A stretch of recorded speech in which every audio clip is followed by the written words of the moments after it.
H-Town, what's up?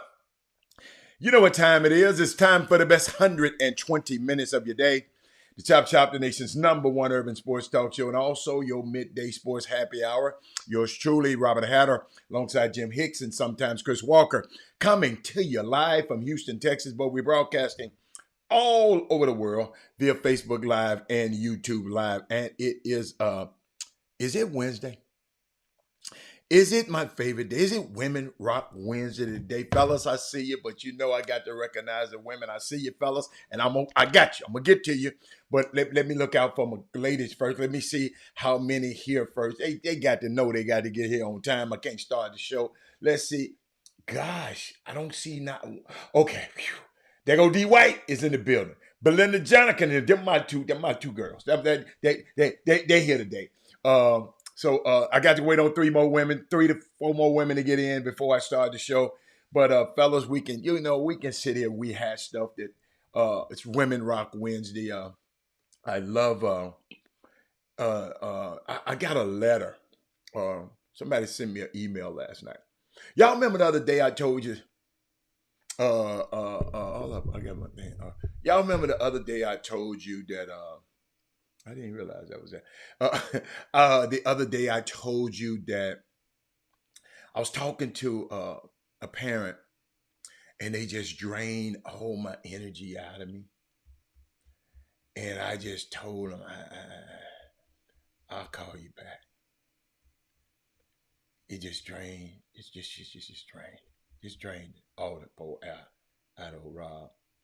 And, but it was just, and I was thinking, and then I get a letter from somebody else.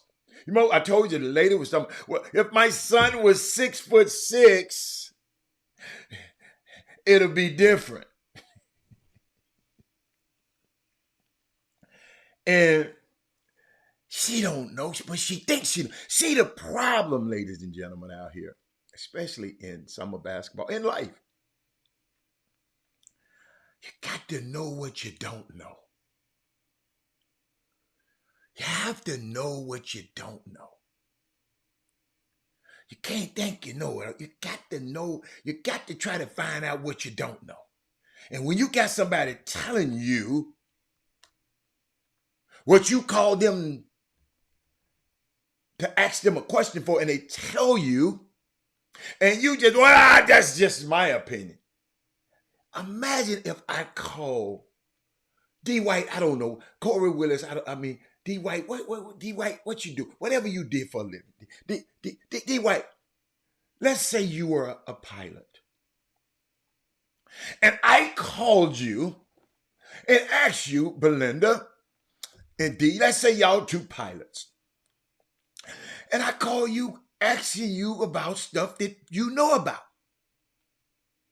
And then I tell y'all, well, that ain't. Well, it's my opinion. I know. I ain't never flew a plane in my damn life. I ain't even never got in the cockpit. But I'm calling you to tell you something that you've been doing for 30 years. And you done seen plenty of mamas like her for 30 years. You know how it's going to end up for 30 years. But she got one or two little kids and thinks she know it all. You know what, a long time ago? A parent told me, Robert, I don't know why you get up there and tell all them parents this stuff, because they gonna do what they want to go do anyway. She said, I was wasting my time talking to y'all every day. She wasn't lying, Joe Baldress, because guess what? She did the same thing, and it ain't turning out the way she planned on turning. She was listening to me at first. Then she started listening to. See, our problem is, man, Y'all better find somebody to really lean on and listening to. You know, because if you get too many, too what their mama said, too many cooks spoil the soup. They always listen to somebody. He in the NBA, I'm gonna listen to him. Look at his damn career. He in this, so what? To know a man, look at his history. What have he done? Patrick Henry, what have he done? Patrick Henry, you can't come tell me about what you've done. You got to show me. I got to see what you've done, Patrick. That's why it's called history. Not his story. Your story that you gonna tell.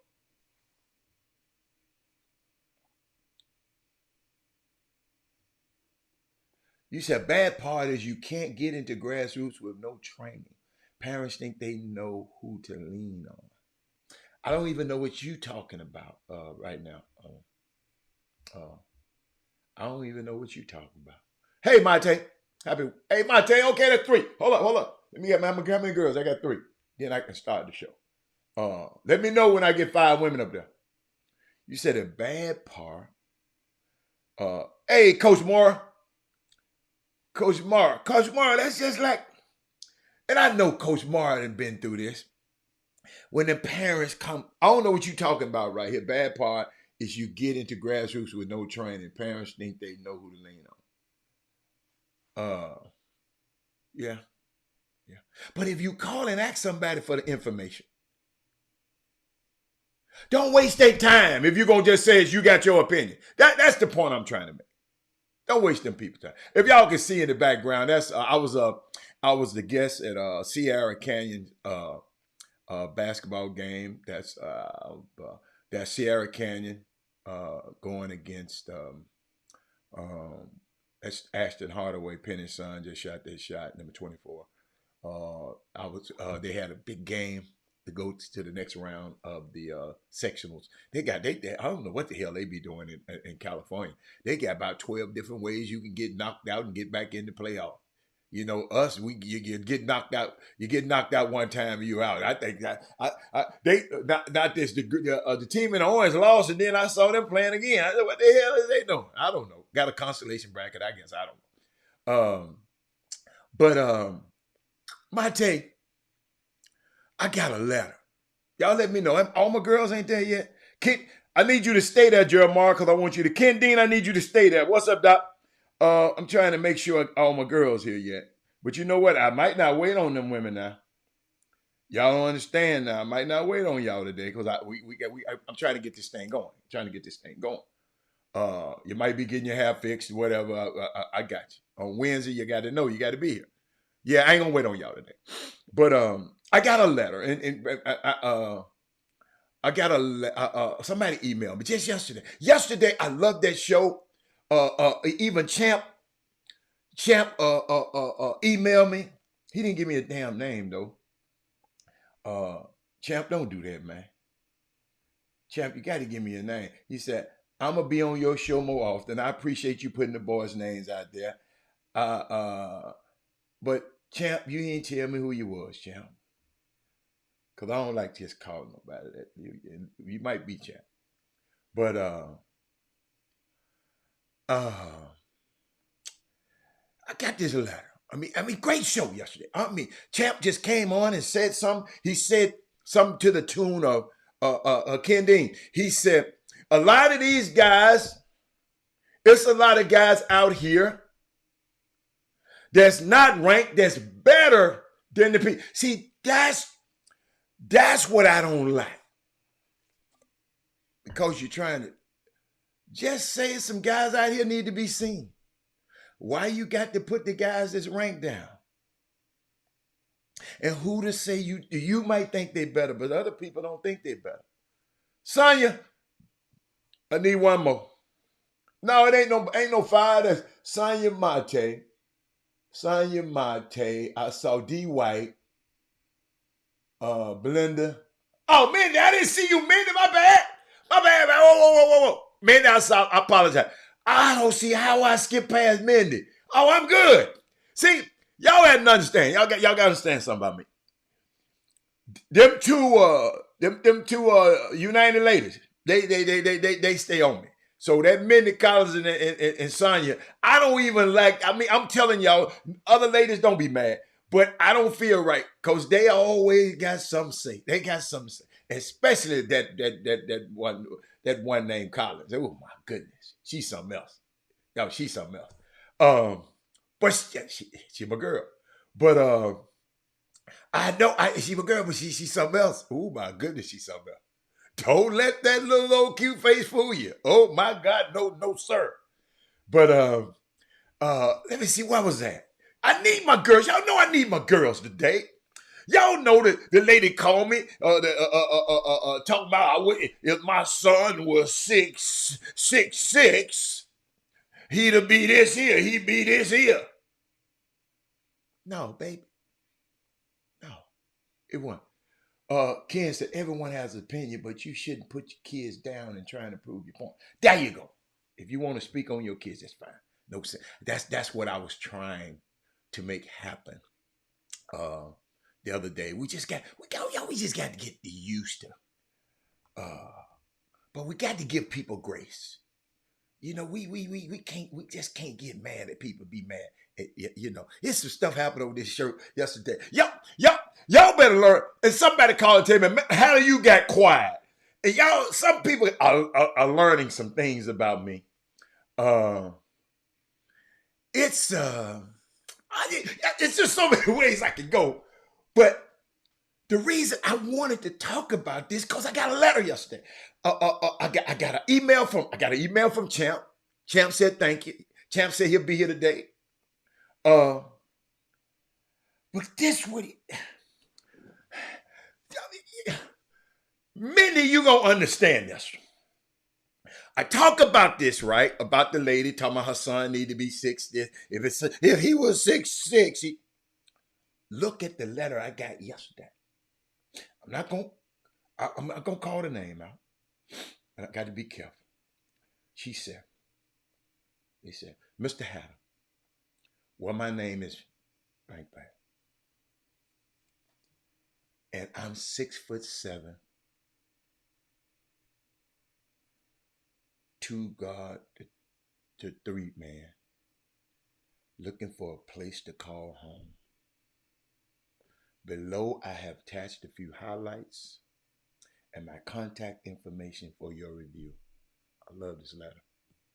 I would like to chop it up with you after you look at my highlight film. I need your help, sir. 6'7". I saw part of the video. He got game. He got game. Mama, I hope you listening out there. It don't matter how tall you is. It's great to be tall. It's great to be over 6 feet because those blind but I got a 6 foot I'm gonna share with y'all because some of these y'all gotta understand, man. All of these teams are mostly owned by white men. Okay, do y'all know what they used to do? Y'all need to go back and look at your history. Go back and look at when it was auctioning us off. They want the biggest and the best and the biggest and the biggest and the strongest. They didn't want the little. I hope you caught that. I hope you caught that. So when you're small, you got to be exceptional. I hope you caught that. Oh, I'm sorry. Look at my thing playing again. You got to be exceptional.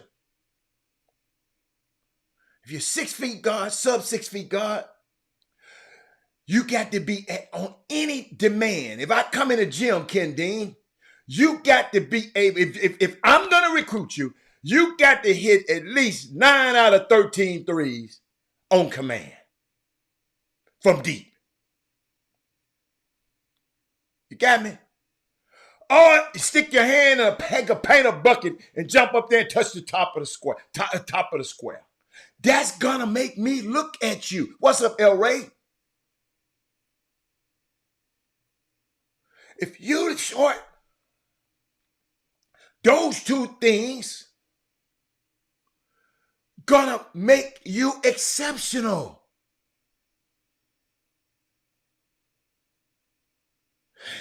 When I go build my house, if I'm gonna go build a house, I'm gonna try to build a big house. So guess what? I need some big tools.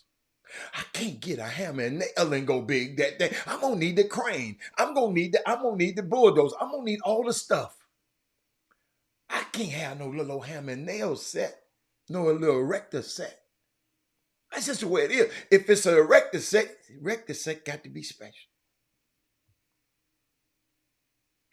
You find what's up, Barry? I'm seeing your names pop up.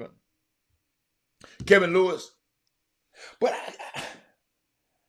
Mama, I hope that helped you. 6'7", 2 guard, wing. Looking for a place to call home. I don't know if it's high school. I don't know because they wasn't too Pacific. I hadn't had a chance. I just saw it before I came on the show.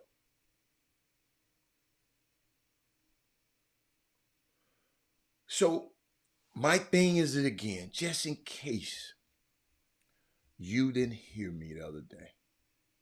Just in case, because y'all got to realize people don't look at this stuff all the time. You know, everybody can't look. See, Minnie might be working right now. She probably didn't hear me. So I'm on, faith comes by hearing and hearing the word. So I might have to give this stuff to you a couple of times.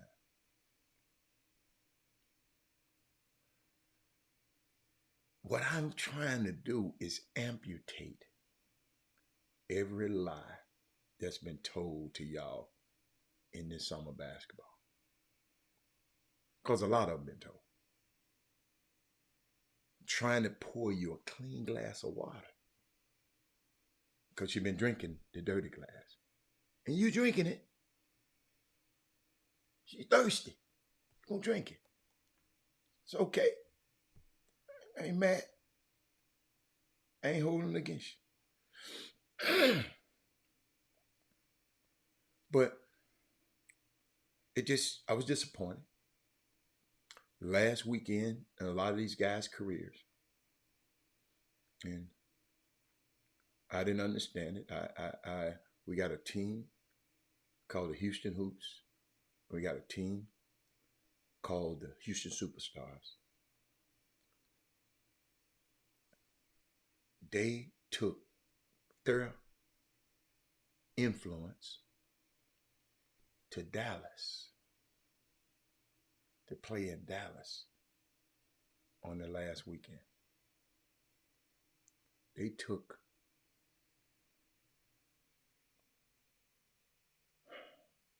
so that means the parents, they could have played this same game here in Houston if they wanted to play against each other. But you took it up to that. Parents had to pay with no thought of the parents.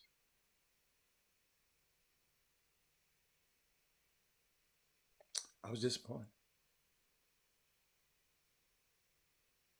Then they told me the games that were played here, no energy. The locations were terrible. Jimmy even told you, he came on here and said it.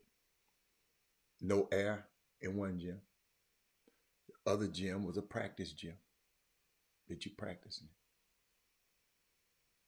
The other tournament. They told me the environment just wasn't good. Just wasn't well done for a live event. Because you don't get many of them, so you already know the dates, so you should gear up everything that you got, all your resources and everything to make sure that date is special. Shouldn't be run like the rest of these events that's run every day. Shouldn't have 9-year-olds and 10-year-old teams playing next to the 17-year-old teams.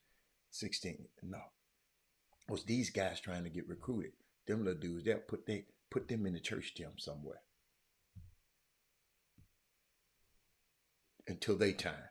So when they come up and be 16, 17, they don't have no little bitty boys kicking the balls and knocking the balls over there. It get crazy. Okay? So we just got to rethink this thing. Looks like a circus. But we've had time to plan and know live dates. We knew the dates. Then want to charge everybody $20 at the door for an inferior event?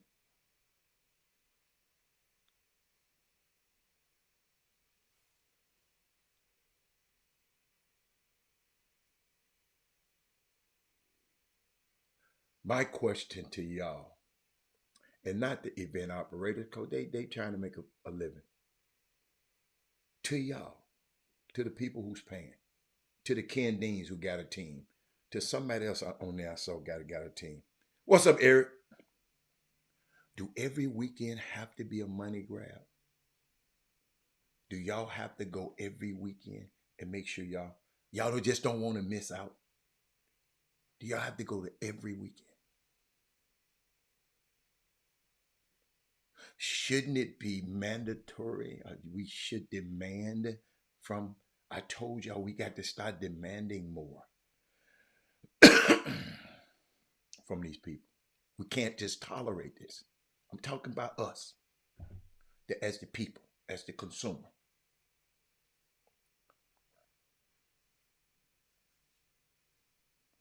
Shouldn't we demand matchups? Shouldn't we want out the best player to play against the best player? This team playing against this team because this guy here wants some matchups? Shouldn't we?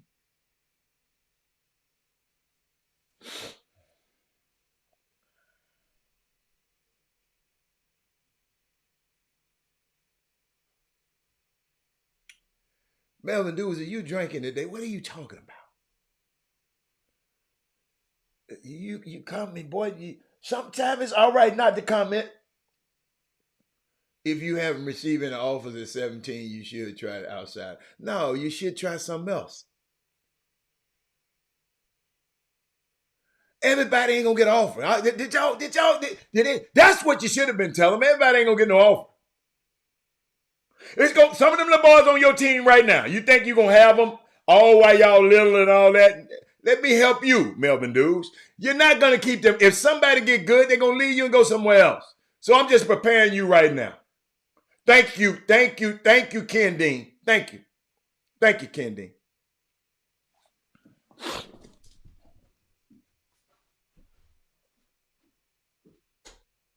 Yeah, I took a break. Then you got a dude just don't understand life. Talking about AAU talk today. This ain't AAU talk. This our community.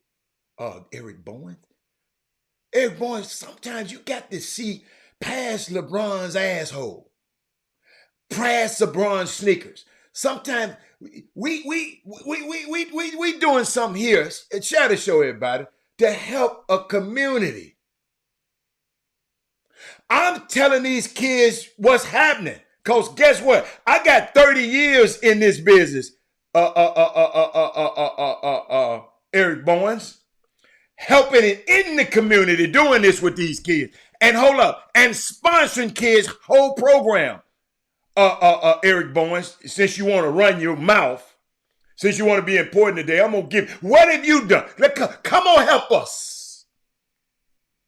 Because our community, you want to talk about LeBron. LeBron and his family is cool. Our families here in Houston ain't cool. You got your head stuck up LeBron and the Lakers ass so thick. You can't understand that. Yes, ladies and gentlemen, I got to get on because all you want to talk about is LeBron. Think about this, ladies and gentlemen. He's so sick. I was talking about Stephen Curry making a putt to win a championship, and guess what he said? Guess what he said? Well, we talking about Stephen Curry. Well, he had to make it about LeBron.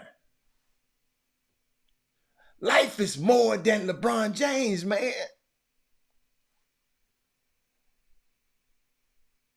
Life is past LeBron James. Kendrick Lewis, let me tell you something, man. I get on this show and first time and talk about boxing yesterday, and your ass wasn't even on the show. So I don't even want to hear what you talking about. Yes, I got a closet full of these shirts. Every color. Yes. Why you always wear? Let me tell you something. Ain't this women rock wins? Let me tell you something.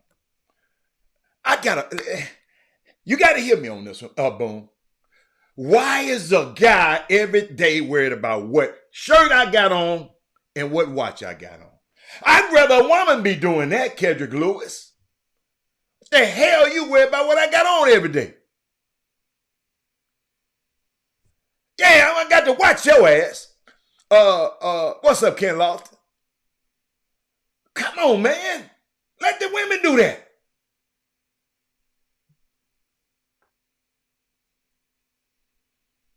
You always worry about what kind of shirt I got on.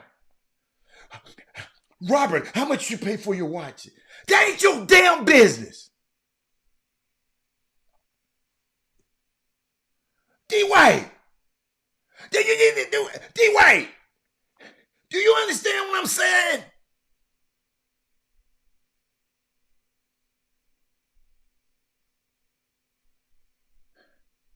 I see what you women had to deal with. I see.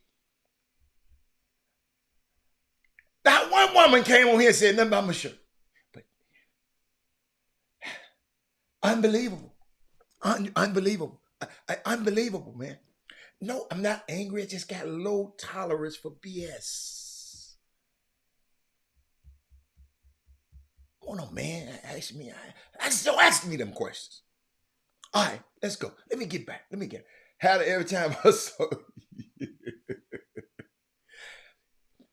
Well, Eric, what we trying to do this summer basketball is part of these kids' life. These kids trying to get educations to go on to be doctors, lawyers, engineers, and everything if they let them. Because parent, your son want to be an engineer, and he trying to go to a college and they won't let him do that. Man, I don't. Y'all better watch it. Be very leery of that. Putting you in a kinesiology class. Go be what you want to be, baby. Coach Moore, what's up, Chop? I got you. I don't like it though. I feel uncomfortable, Kendrick. So don't do that no more. I'm good. But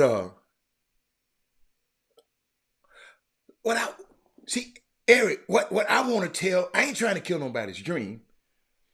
Eric, I know it's hard to make it to be a college player. And I know how hard it is to make it to be a professional player. All I'm telling you is, don't y'all know? See, y'all understand, I've lived this life y'all lived. My son thought he was going to the NBA. But guess what I told him? I didn't kill his dreams. Guess what I told him? I said, let's look at your habits. Your habits.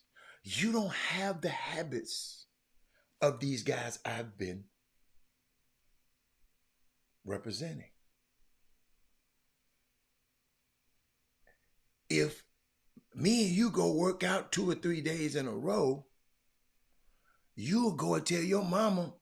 Your mama said, hey, he working you too hard. Yeah, well, you come stay with me for a few days. So we didn't work 3 days, and that 4th day would have put him over the hump. He going hanging out with her, going to the Astro World, where the hell they used to go. I knew he didn't have. He'd rather go study than go to the gym because he wanted to make an A. I knew I had the habits, ladies and gentlemen, of a CEO.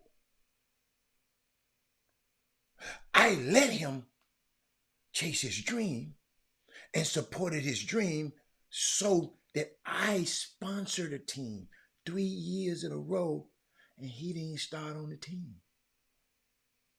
What daddy does that?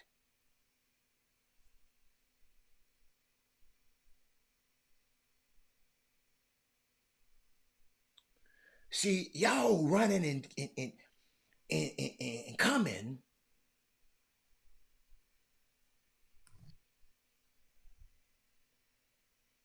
I want y'all to get to doing some stuff. It's easy to sit up here. Well, let me get on here. Like Jimmy said yesterday, this stuff is real. And we're going to have fun.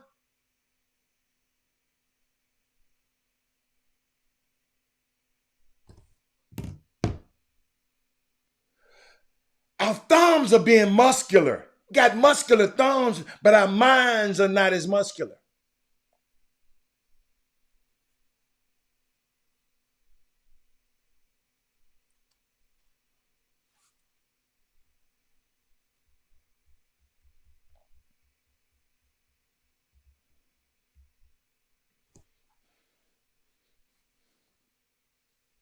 So you let your son come off the bench. On that team, yes. Because everybody on that team was better.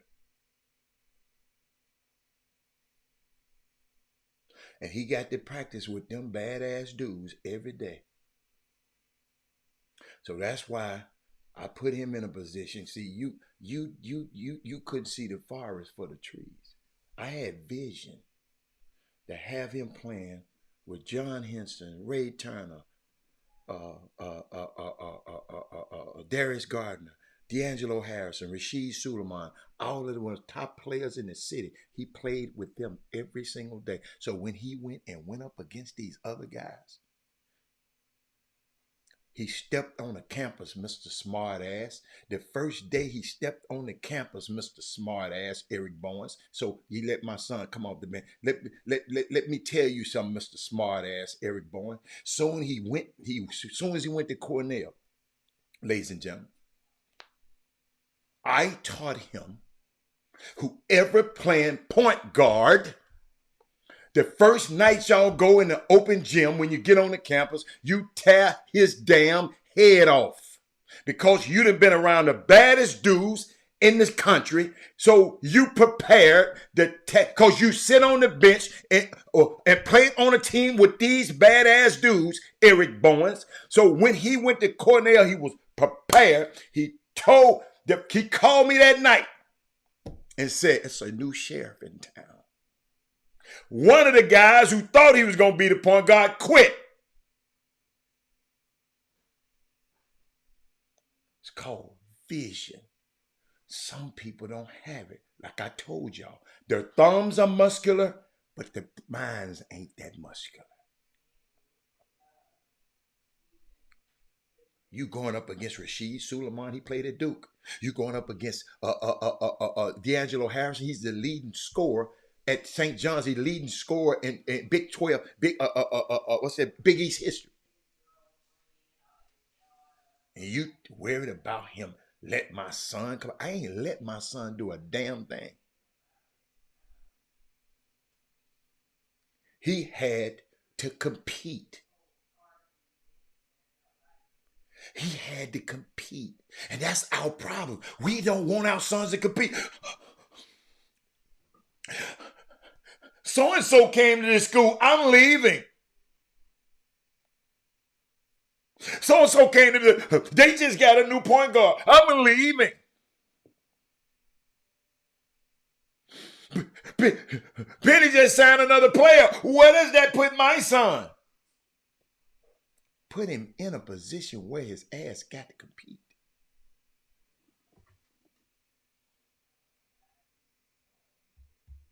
Compete. Y'all don't want to compete. You don't want to be. This model has changed, y'all. This ain't the same thing. This model, this basketball model. These kids can monetize themselves. Y'all got to. Some daddies, y'all got daddies out here trying to. Y'all got daddies out here trying to move their kid from college to college because he's trying to get his kid in the NBA so the kid can take care of him. What's up, Robbie Young? Yeah, we got daddies out here. Yo, this NSL, this NIL is like tennis. Do you know tennis players in high school? Tennis players can get paid. They can get endorsements. They can do this. Our events got to change now because if we get a bad young dude, no, not no dog mentality. It ain't go. We don't want to be dogs no more. We want to be the wolf because the wolf eat the dogs. A dog ain't got a chance against the wolf. But y'all follow me now. Y'all follow me. I keep telling you, it's a new model. Our events got to change. We have to put. You can't have community without unity. We got to have some more daddies say, man, I want my son in a competitive environment, even if I'm paying for it. He was a killer. Played so hard, the damn trainer said he have to stay right there on the edge of the court all the time because he gonna hurt himself in practice every day because he go too hard. He don't know how to go nowhere. That man can't set. Let me tell you something. You know what I told him? I say, you don't, and y'all can use this. You don't go to West Point to become a crossing guard. I'm gonna let y'all get that over.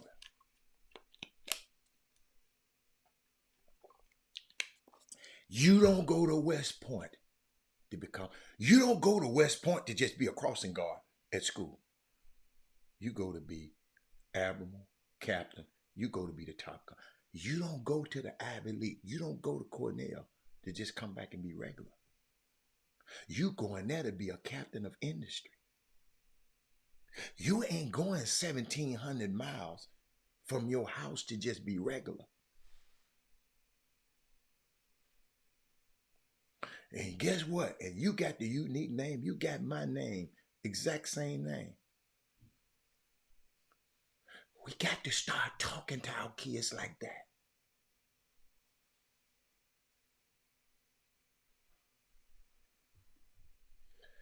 See, some people's thumbs, I'm going to repeat again, are strong. Y'all look at this weak ass statement. But they mind, remember there's politics. Ain't nobody talking about no damn politics. I was the politic. I could have put my son starting on the team. He was in the 8th grade starting on playing. So I should have in the 8th grade put him on us. Hey, Eric, yes. Y'all know something. People don't know you don't know until you open your damn mouth. Sometimes it's just all right to listen and watch the show. You don't have to come in because you don't have a clue of what you're talking about in this game right now. But let me get back, y'all, to something very, very important. Our events are about to change. They got to change because the demand, some of these young kids going to grow up being brands. Reginald Simpson, some of these kids going to be special. And we got to pivot our event. We got to understand it's going to be not a demand for everybody, but some of these kids going to be special. He going to be able to go away and get NIL money. You might have to send him to a high school because in Texas right now, they can't get none.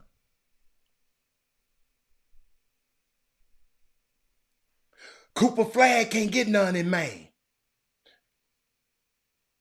He riding around in his mama's car. The best player in the country. LeBron, son, California getting NIL. Cooper Flagg in Maine can't. This game is changing. It's going to be another Cooper Flagg.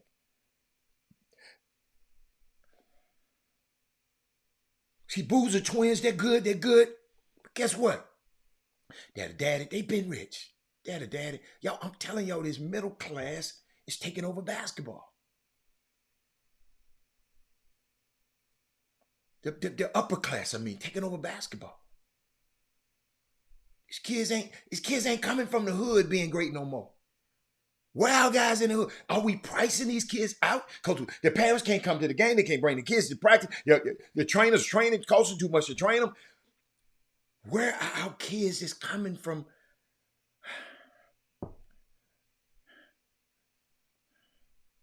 Where's the Earl of Pearl Monroes, the Walt Frasers, the Penny Hardaways? Grandma stayed in the shotgun house.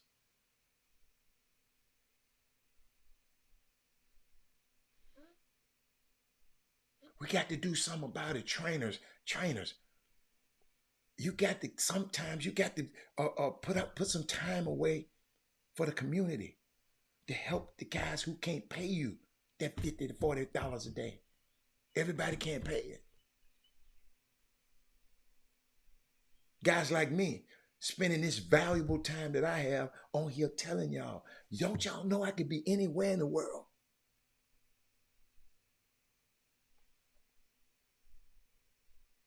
But I'm gonna take a quick break because I want to tell y'all about some stuff, good stuff. Then we're gonna get back to it. We're gonna get back to it.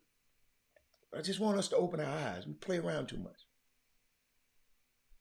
These kids out here ain't, we got to teach them it's more than best basketball. Hold on one second. Go and we get everybody's support, and we're just going to continue to grow with the community. We have baby grand piano, we have jazz trios, we have DJs, and we have some theme nights. We have Greek night every first Friday. We have something that we're creating right now called Smoking Word. It's a full service over here. We have a mixologist behind the bar mixing up. We're famous for our smoky old fashions. We use different types of wood, the different leaves and the different tobaccos. There's different smoke that you can smoke your old fashioned with to alter the flavor of your drink to match and pair with the cigar.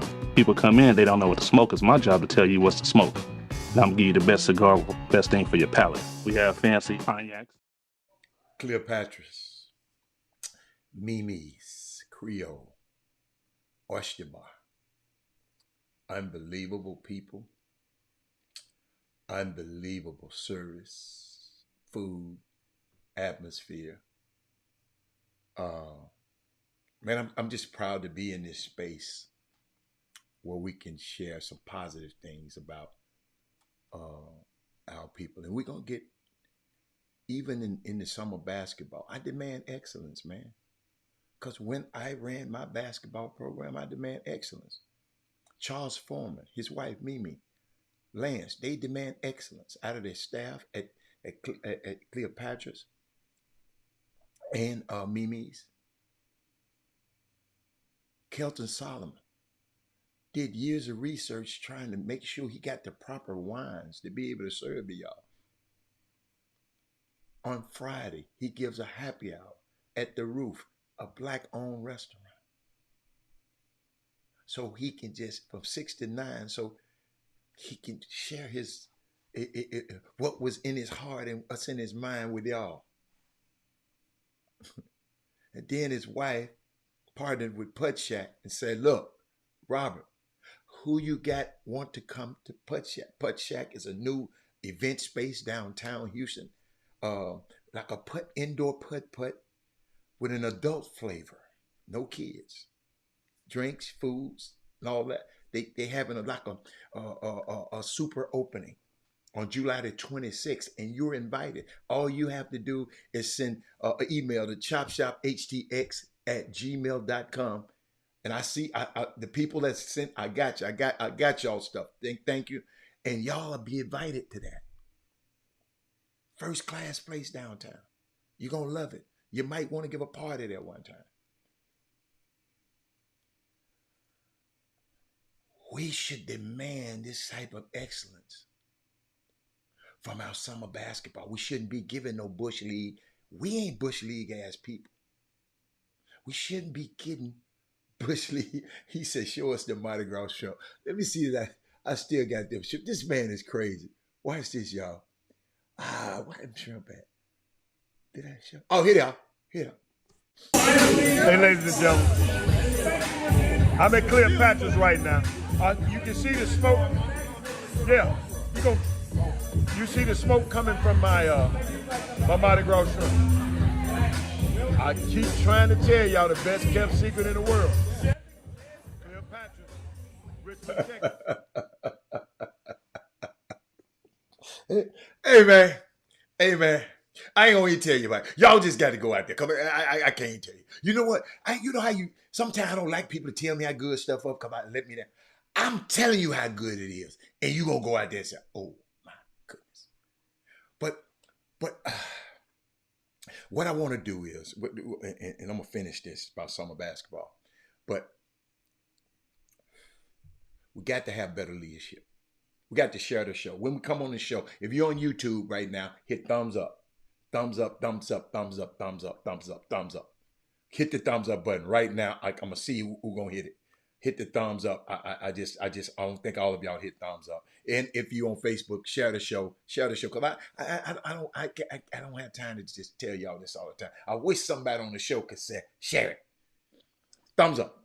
But check this out now. Check this out. Leadership is born where toleration ends. Why? Whatever you tolerate will never change. We got to quit tolerating this mess in summer basketball. This is why there's few leaders in our city and in summer basketball. Because your toleration is so really high. Well, I had to pay, my son had a game over here. I'm thinking it's the same tournament. So I paid $20 to get in this. Then his next game is 50 miles on the other side of town. I'm thinking it's the same tournament. And when I get over there, it's a different tournament. My son played, and I had to pay $20 more on that in the same day. You tolerated that mess. Your toleration level is very, very high. You should have got with all the parents, man, we ain't going. Their ass can't play without. They can't play. Don't y'all know y'all sons is talent? These people making money off y'all talent, y'all name, image, and likeness?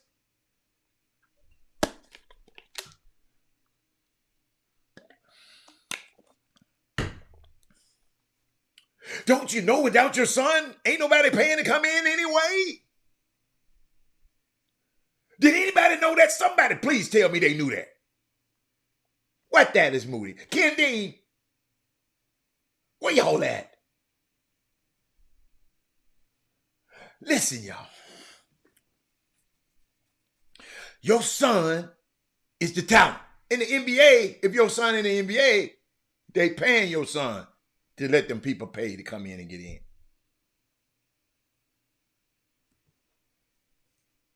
Daddy's Moody, are you hearing me? And I know Daddy's Moody, you ref the games, but I'm just breaking it down to the parents. I'm talking to the parents.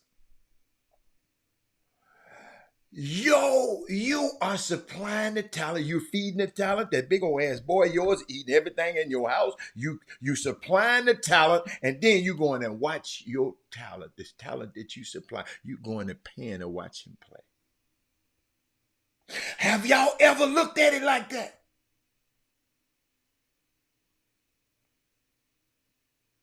Michael Smith said he missed the name of the place. It's Cleopatra's Cigar and Cognac Lounge, and Mimi's.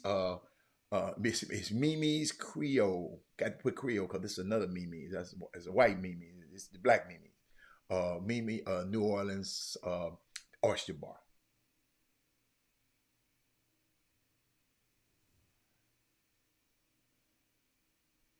I'll send it to you.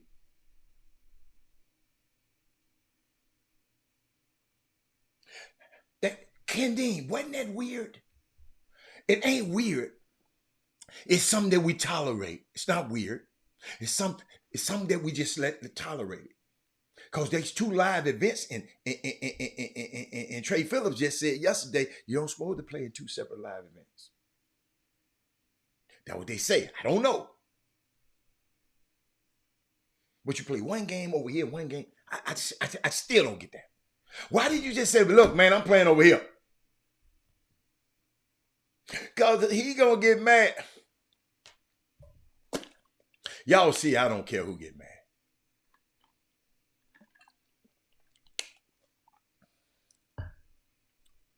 Leaders are usually angry people. One of the secrets of becoming a true leader is anger. When you decide, parents, that you had enough, your leadership gonna be born. But if you don't, your toleration is a graveyard for leadership.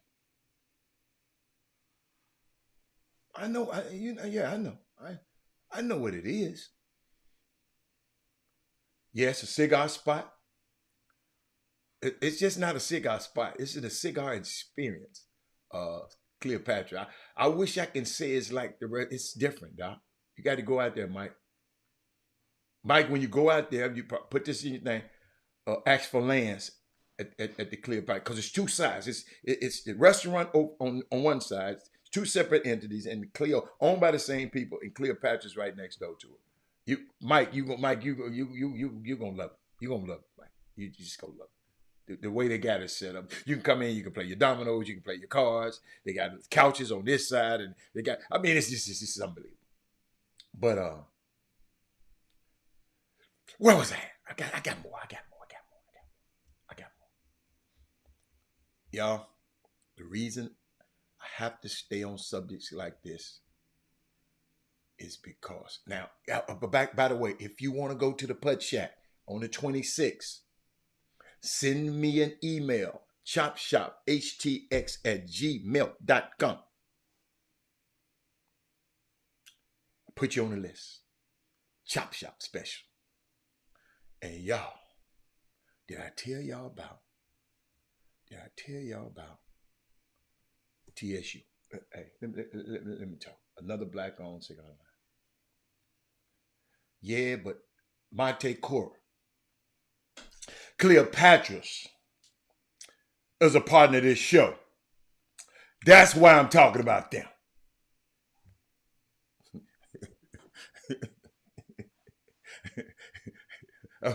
On this show, just because I don't think Monte got the memo. I know about all the other ones. But on this show right here, let me show you something.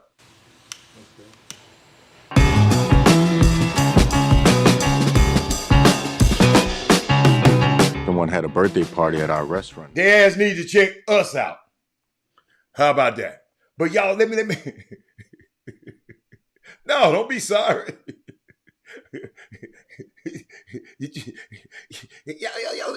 I don't think y'all get it sometimes. You'll be sorry. Just get it. It's okay.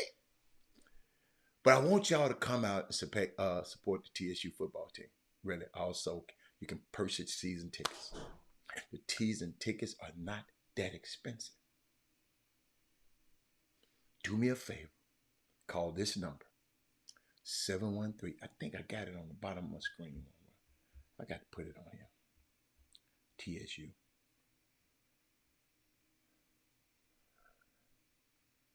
There you go. There we go. Let me see that I find. I think I got it somewhere. Here you go. I think that's it. Let me see. Yeah. Texas Southern University. Y'all, in the coming years, you're going to understand how valuable our HBCUs are. Supreme Court and already told you how valuable you are. You know, they don't want you in them other schools. They done told y'all, yeah, I don't care if you're black or whatever. You can't. We got to use race as a criteria for you to get your butt in Harvard no more. They playing against Prairie View A&M. Prairie View. What's up, Emmett? Prairie View A&M versus Texas Southern Saturday, 7 o'clock, September the 2nd, at Shell Energy Stadium. That place, you shouldn't be able, nobody should even, the surrounding around that place should just be a festive atmosphere. Emmett is something you probably need to look into, to bring your cigars out there. Call TSU, call Kevin Allen. It's a unique opportunity, man. It's the 38th Labor Day Classic.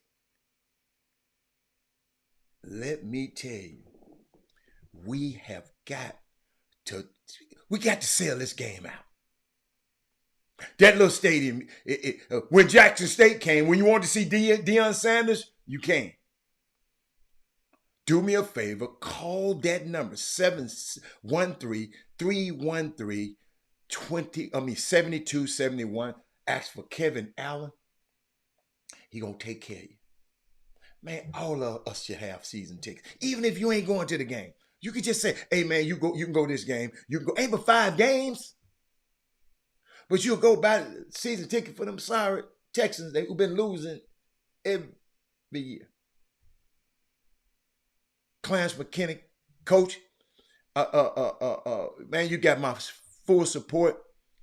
Quarterback Andrew Body, that's my little nephew.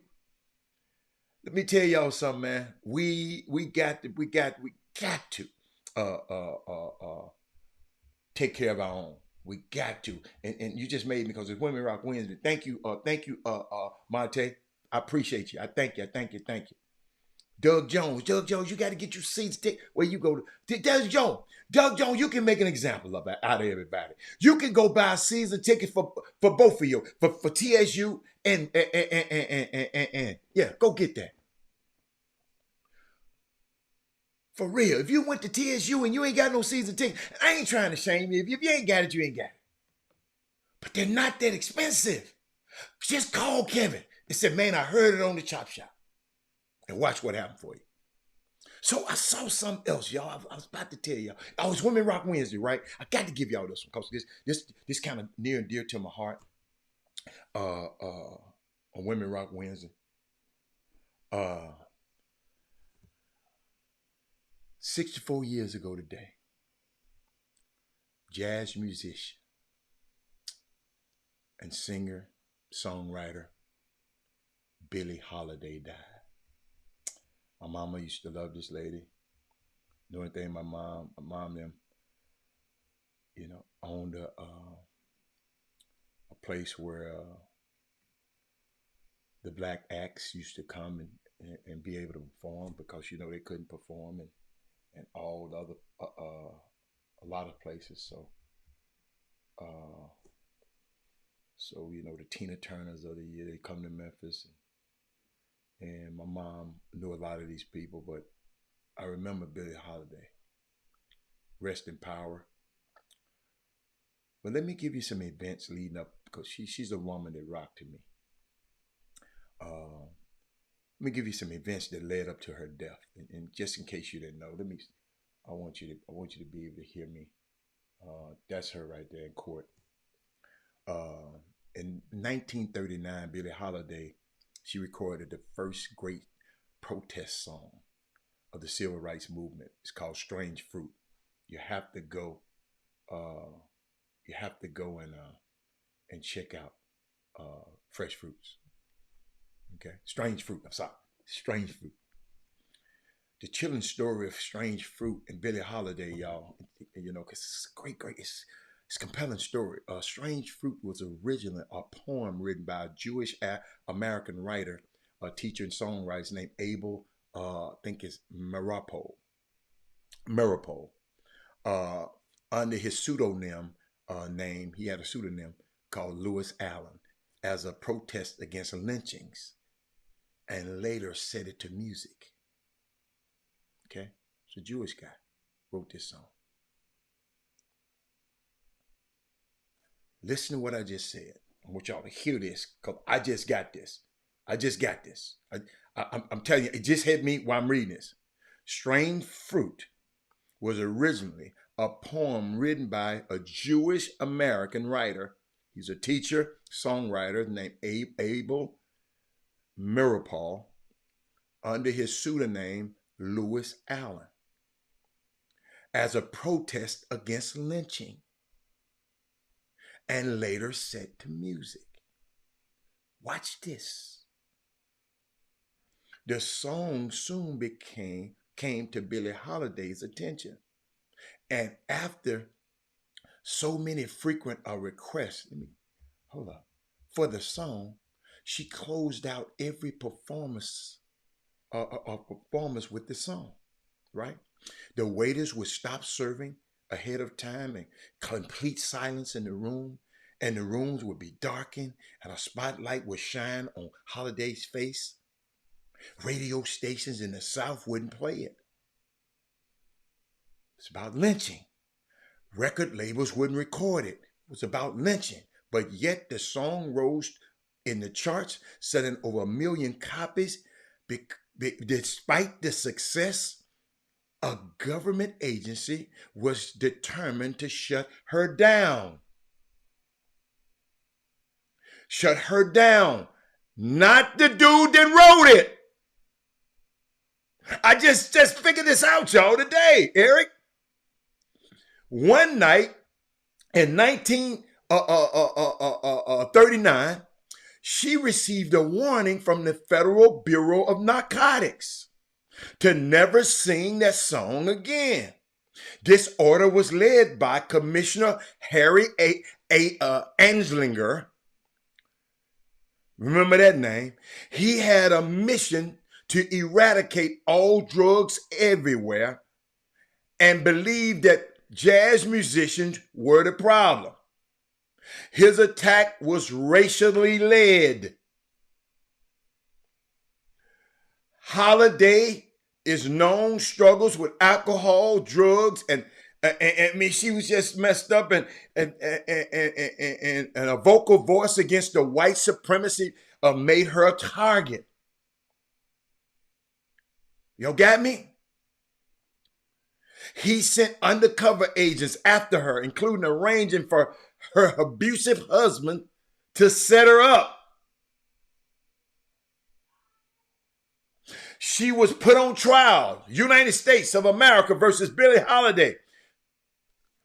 All she wanted to do was recover because she was on that heroin. She wanted to recover. But instead, like they do the white kids on opioids, they put them in a place to recover. They put her in jail. They sent her to prison. And her cabaret license was revoked. She couldn't sing. That didn't keep her down. She got out, she continued to perform Strange Fruit, even at sold-out shows in Carnegie Hall. The girl was that bad. In 1959, Holiday collapsed and was sent to a hospital with a liver disease and goes into a heroin withdrawal. Her friend managed to have the hospital give her methadone to help her recover. But Anslinger, the FBI agent, team arrested her on her hospital bed, cutting off her methadone medication after claiming they had found heroin in her bedroom, and they didn't. 10 days later, she died.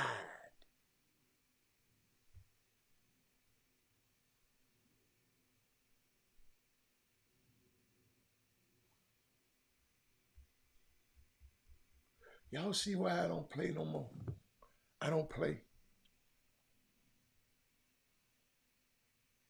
I love Billie Holiday. Y'all remember the movies Lady Sing the Blues? That's what's that with Diana Ross and Richard Pryor.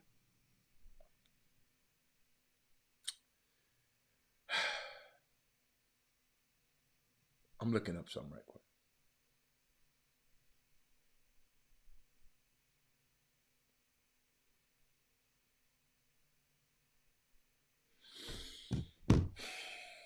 Unbelievable.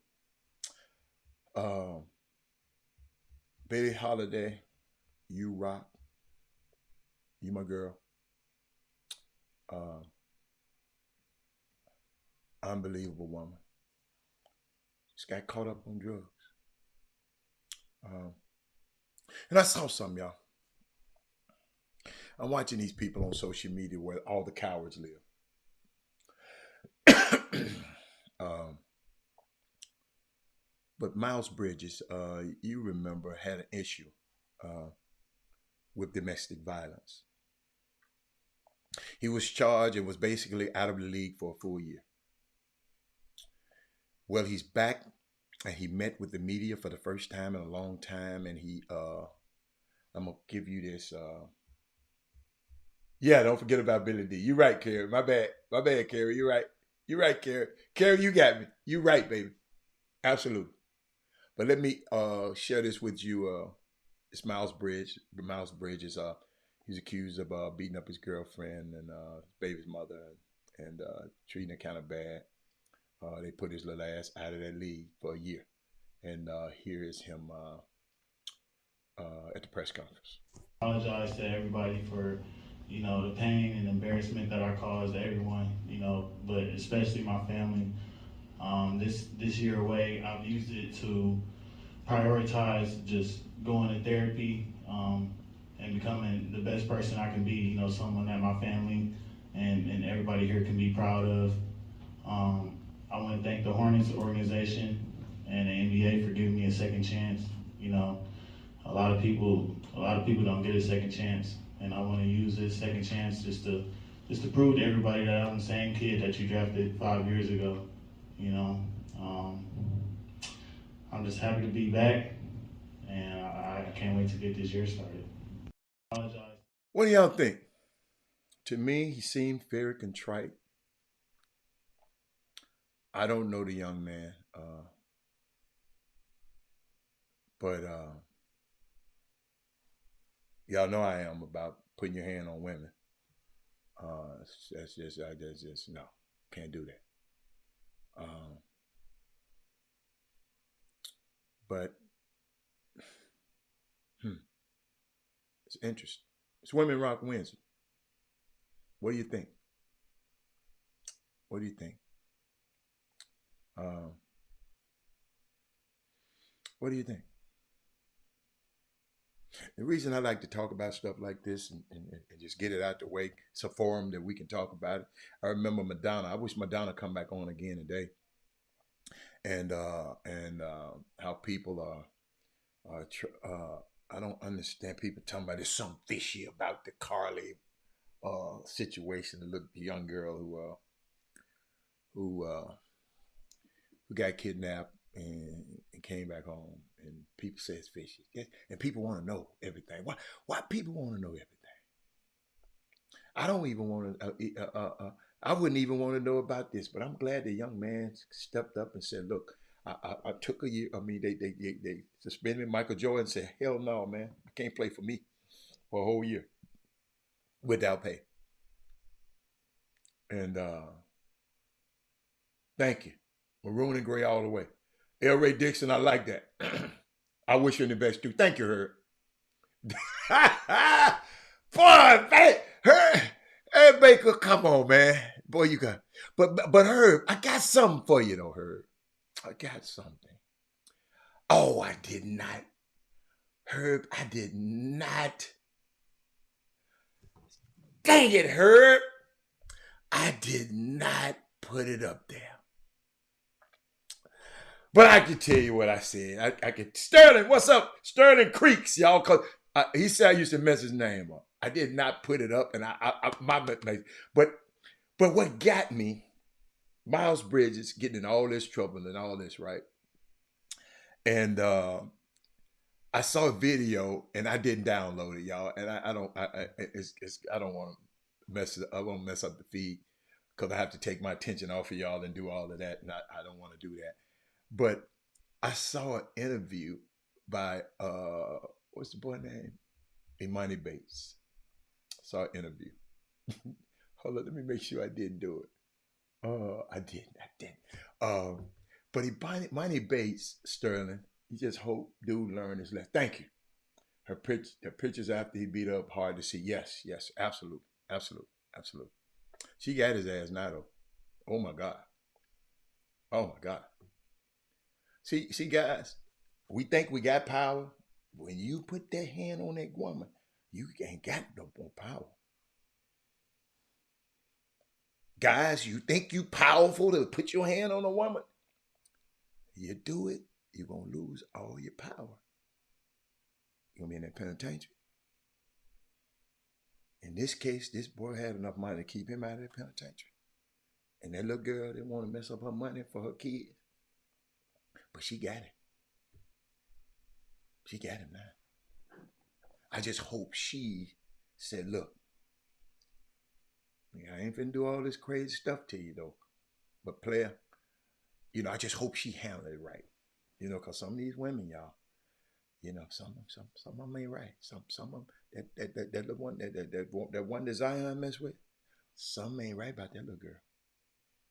But I'm telling you, some ain't right about that little girl. But Money Bates had a video, and they was asking him about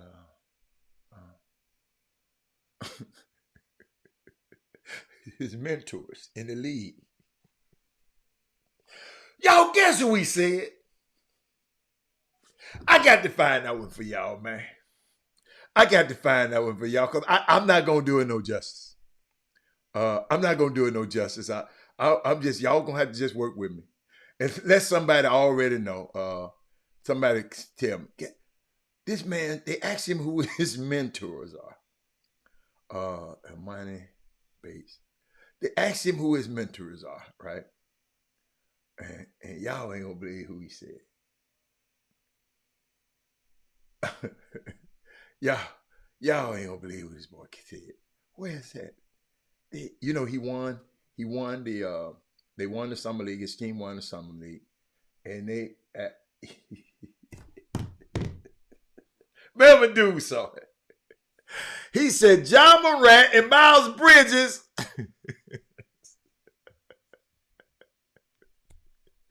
DeJounte Murray, they mentored him.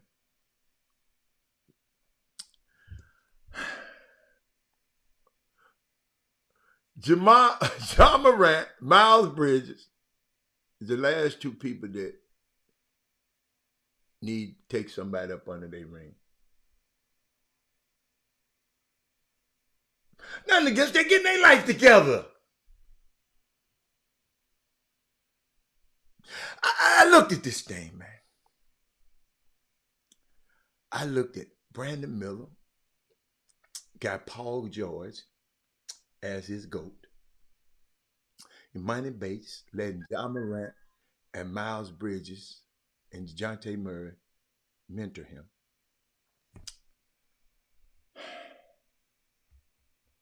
Y'all, these new players grew up on a different type of water. We ain't talking about the playing part. What's up, Jim? Herb talking about he played well. I ain't talking about the playing part, Herb. I just wish he hadn't just said, keep the camera out. Jim.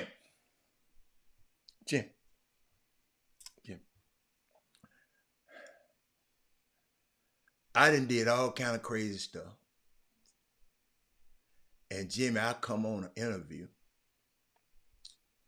and I tell you, yeah, I've been getting mentoring for I've been getting mentoring. Jimmy, I'm already messed up. I'm in the league. I'm in college. I done did some crazy stuff. I done got caught with a duck. I done caught with my Jimmy, my lips brown. My black, like Herb said, my lips black. I done got caught with pistols. I left school after 1 year in Memphis, and I go up here, and then I go up to Western Michigan, whatever Michigan, Eastern Michigan, and I mess up and got caught with a car, caught in the car speeding and pistol in the car. And I get up, my first interview, and I said, the people been mentoring me John Morant, Miles Bridges, and DeJounte Murray. That man said the man looks perfect. I'm talking about Money Bates right now, Jim. Jim, whoever was representing him, I know they ate Jimmy. I know they went crazy when that little boy said that. Just certain things, man. We got to just can't. Just certain things we can't. Just don't say. But that's all, man. What you got going on, man? Did you do any new news on the front? I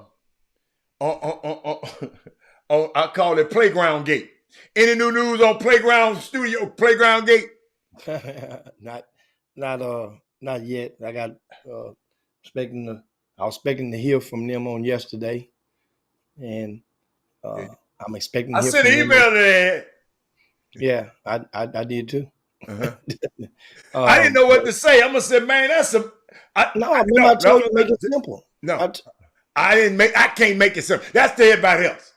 I'm gonna say, man, let me tell you something. Oh, yes, sir. They gonna tell you. They might bring that one up in court. I said, man, do you know the dangers of the condensation? Jimmy, I'm gonna go and intellectual whoop your ass now. Of the condensation that happens on the floor. My son could have got injured, or my friend's son could have got. Oh, I went in their ass. Oh yeah. So yeah. Hey, don't give me no pen. I'm gonna write. The pen is mightier than the sword. They told me, Jim. Yeah. But no, that's all. I just wanted to know what happened. So what else? What else we got? Well, you said we was gonna talk about today. It's something else. What did I say? Somebody gonna remind me out there. What we got on the But document? Jimmy, I got to share this. All you people who like rap out there, cause y'all explain this phenomenon to me. Well, I'm a rap people. Like, look, Chad, Jimmy, Chad mad at us or something? Cause Chad used to watch the show all the time. Look, Which Chad, Chad? Which one? used to be out there on the other side of town with used to coach, had the little team. The Top Gun. Yeah, Top Gun. I mean, he used to be on the show every day telling me about rap. Well, my young rap people, tell me why Jimmy, Lil Durk and Lil Baby got to cancel. Ain't nobody buying the tickets to them bullshit ass shows they giving, just coming up there and thinking they can just rap. And Beyonce and Drake and them spending millions of dollars for production and Taylor Swift. You think these people gonna spend that money? Jimmy, they canceling rap concerts all over the country right now. They just don't want to go. Well, they just canceled one for Travis Scott in Egypt. No, that was a lie. Oh, that was a lie? Yeah, that was a lie. Now, Live Nation came back and said, no, they did not. They did not. So the show is going to go on. The show is going to go on. Or the reason is a lie. I don't know about the reason. The cancellation is going on. I don't know about ain't worried about the reason. Live Nation said, look here, y'all better quit believing that clickbait. That show going on. Okay. Good deal. Good deal. So that was a smart move for Travis Scott, though. He after this stuff went down with Live Nation in Houston a couple of years ago, they made a conscious effort to keep the candle lit internationally with him and abroad. Then, hopefully time heals the wound for him to be able to, before he comes back into H-Town with his talents. So that's what he's been doing, focusing on, because that's a nice chunk of his revenues come from abroad. But man, we got so much, you guys. Welcome to the Chop Shop. Have you shared the show yet? That's the magic question. If you haven't, share the show to your timelines, to your pages, to your friends. But and then thinking back, I'm looking at you asked a good question. A lot of the guys, Chad and some of those young boys, what's their why? Yeah. In regarding to why they canceled. Come on. Ain't nobody. Chad had a team play this past weekend in the Big Bang. 2 teams. They went 0-6 combined. Ooh. The Top Gun.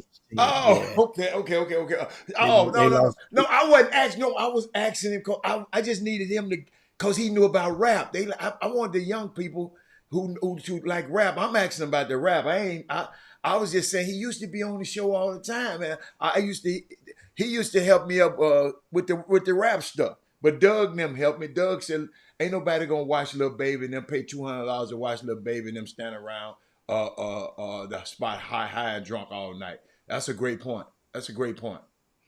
I can't believe folks afford Yeah, that's you think about it once again. Once again, at some point, everybody becomes an informed or an educated consumer, that's yeah.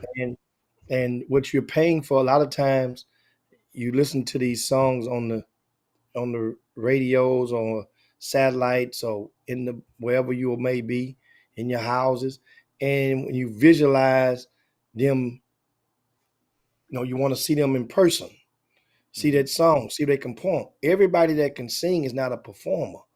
So if you're going to hear the songs and just go and stand in one spot, and a lot of those, one thing about a lot of the rap song concerts, Adam, truth be told, if your ass ain't on the front row or the second row, then you're gonna probably just stand up the whole show. You're gonna probably stand up the whole show because most of those concerts, those shows, they are inviting you to participate or dance. Remember back in the old days, throw your hands up in the air. All the way back in the 80s, rap shows invite you to participate. So you go and you spend all your money, go down on that floor. Just say you're on that floor and you got to stand up, your back hurting. You got them heel, them youngsters been wearing them heels, and everything, back hurting, hip hurting, everything, knees hurting, all that. Jim, I've been to two, but they happen to be the best. I've been to Hove.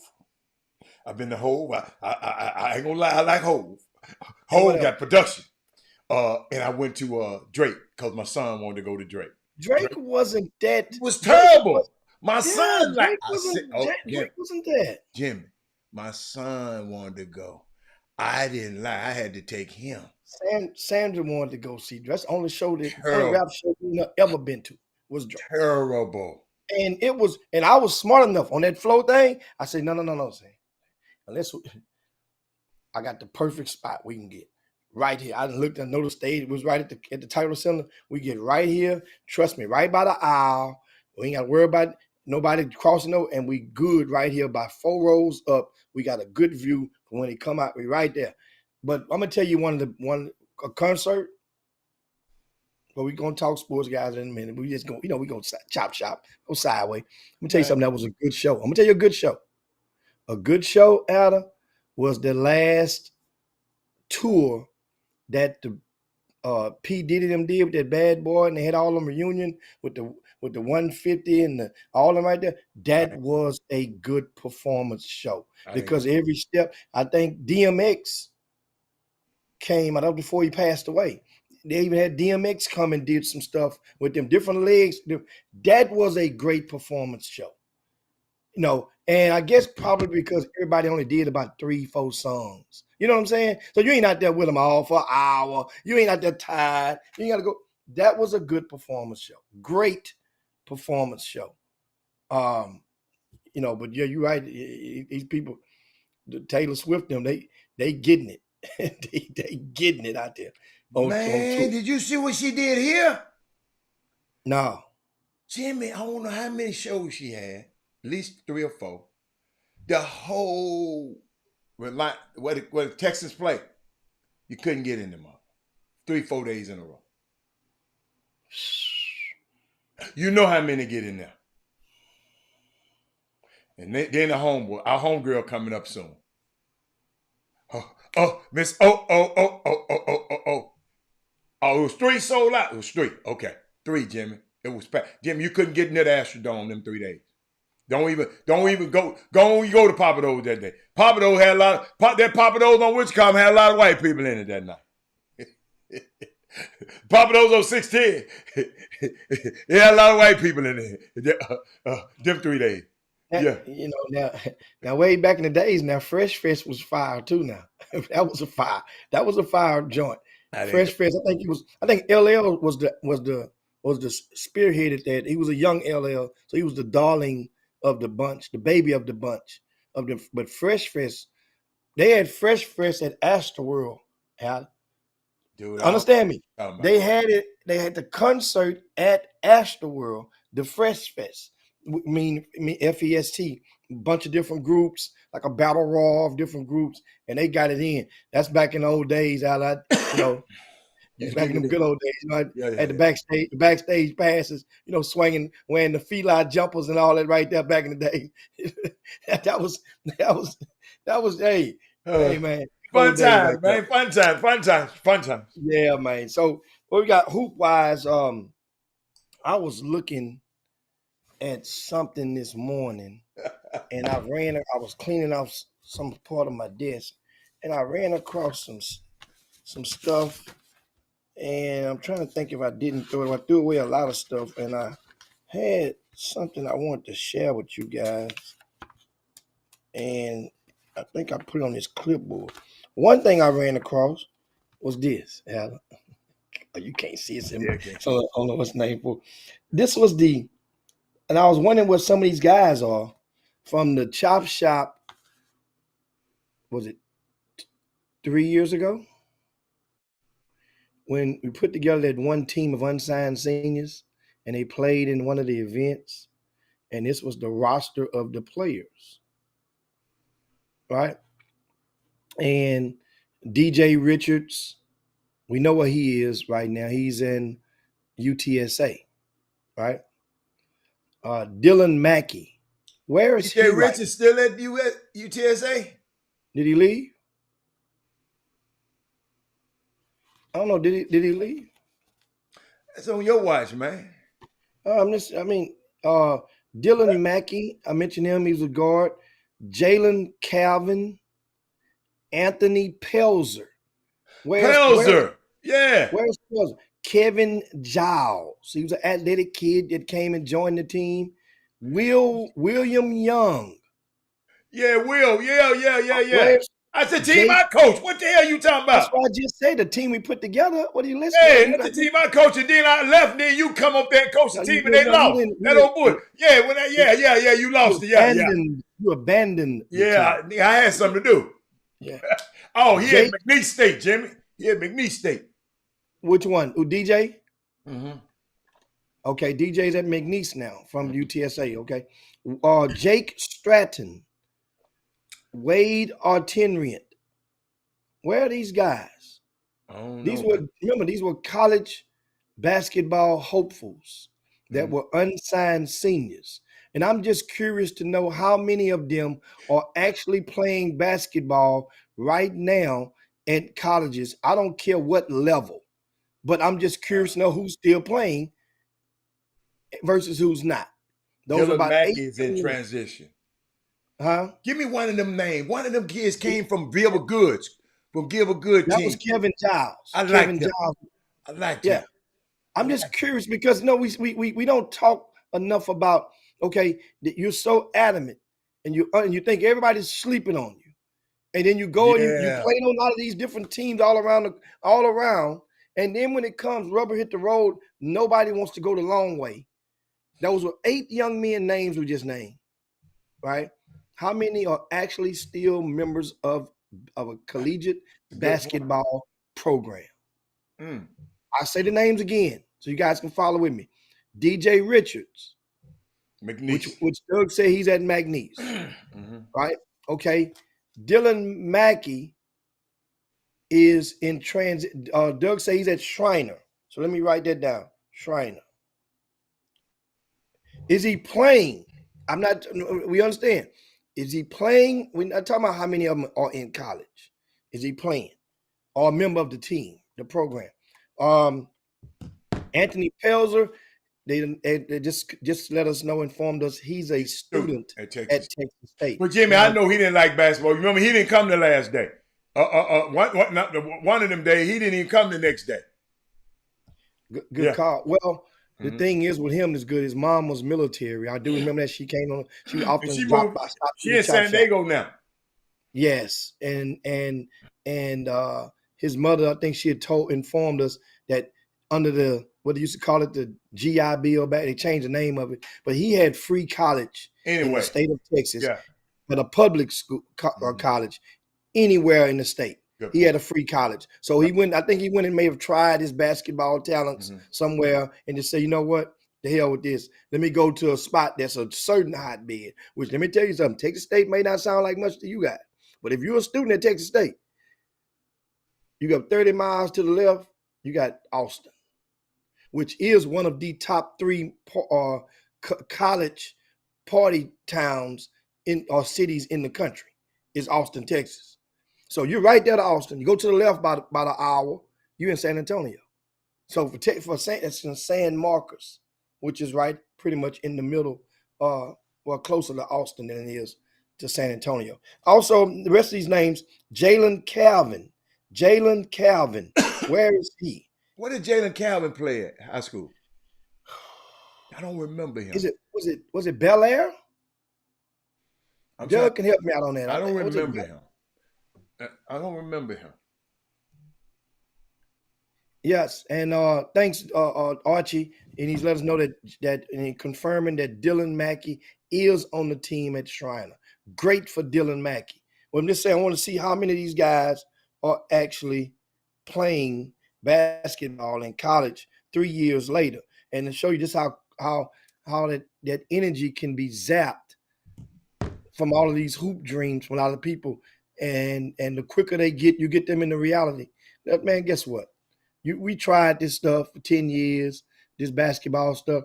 Let's get on the right track. Don't let this stuff derail you. Let's focus on life. And that's what a kid like Anthony Pelzer appears to be doing, going to get that degree and being a student. Don't have to worry about all the strains of impressing everybody or living up to everybody's standards. Go out there and get that degree, because that degree, it's being minimized every doggone other year. You need it, meaning that just like you needed a high school diploma at one time to get jobs. Think about it. The high school diploma has been replaced. It's been so downgraded to whereas the college degree is what the high school diploma used to be.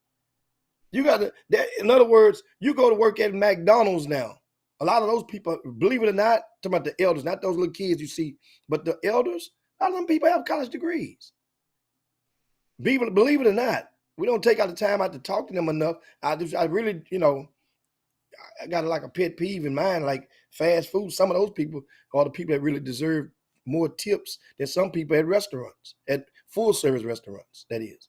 But back to this, anybody know? Okay, Doug said Calvin is at Vermont Technical College. He averaged 17 points a game last year, Howard. And you wasn't even playing. You had him come out the bench. No, I didn't let everybody play. What is you talking about, man? That's why I won. I was Pat Riley out there, man.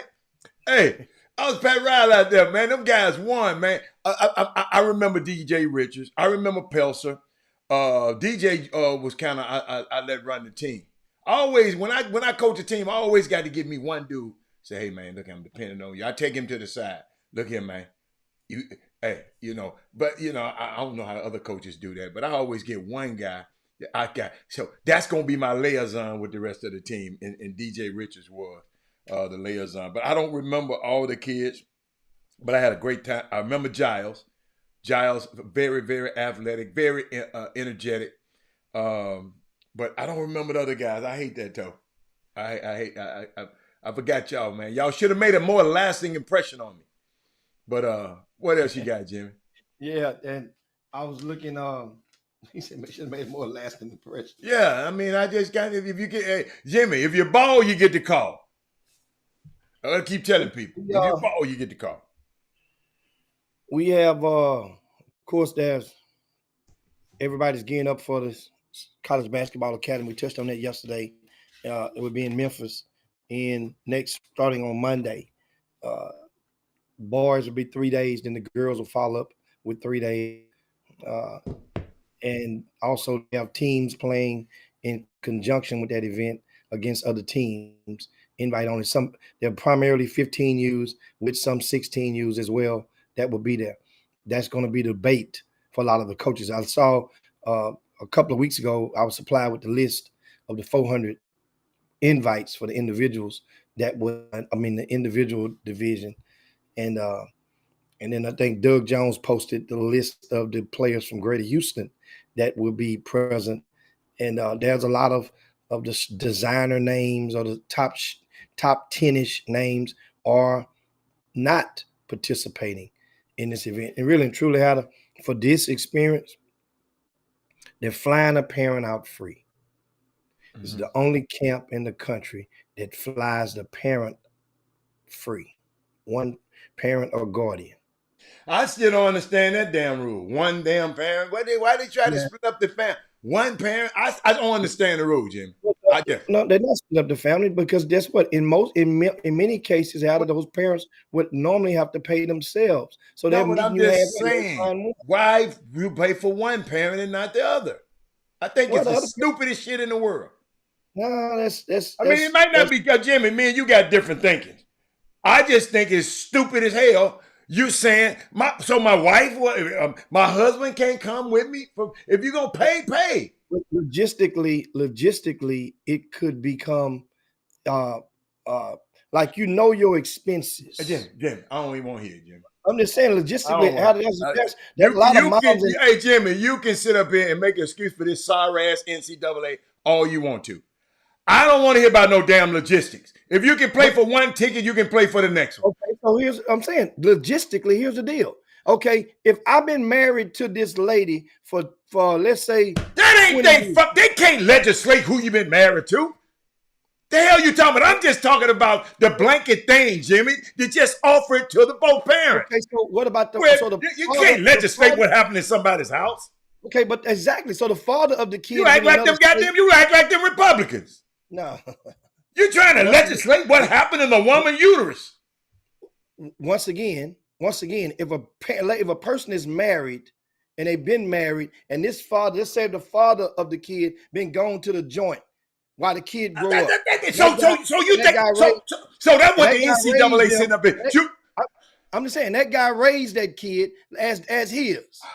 So he raised him as his throughout. The daddy gone serving his bid, get his sentence overturned, or do his time. Everybody ain't been in no damn prison.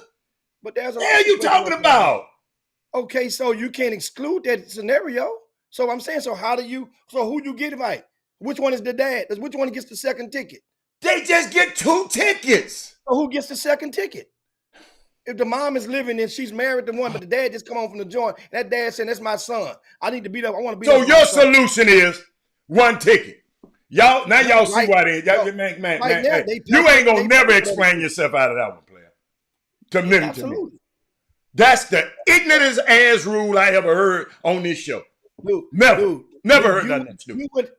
So you're gonna hold hotel rooms for what might be the dad, what might be the stepdad. You got to put the names on there. Then one. I'm just saying, just oh my goodness. Literally, that is a nightmare. That is a nightmare, literally. And then don't mention the scenario where the mama of the son, she got a girlfriend now, and they are unionized, maybe for a state they live in, and that daddy saying, hold on. That she ain't getting my ticket. That's my ticket. So the NCAA is sitting around here trying to legislate somebody's home. That's the point I'm trying to tell them. Because all these old crazy ass scenarios you bringing up, dude, are you listening to yourself?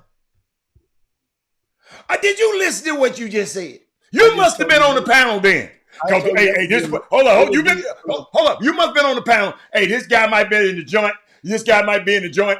This guy might be in the joint. This girl might be a lesbian. She like the just offer 2 tickets. No. You're offering 1 ticket right now until you get this thing and then see how that works. Get the hell out of here. And then take your ticket and put it where the sun don't shine. That's why they just have to decide which one take the free ticket. The other one is going to travel like they do the normal camps. You go and you buy your other ticket and you go. That means it's like getting there for half price. And you keep on moving. Ain't no problem right there. That's better than nothing. That's my point. That's the ultimate point of it. Better than nothing.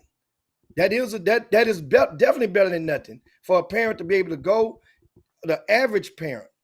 Because a lot of these kids that are going to this camp did not play on the glamorous sneaker circuits. So that means for that average parent to get that experience, one of them just to get that experience of free, that don't stop the other ones from going. They didn't say only one can come.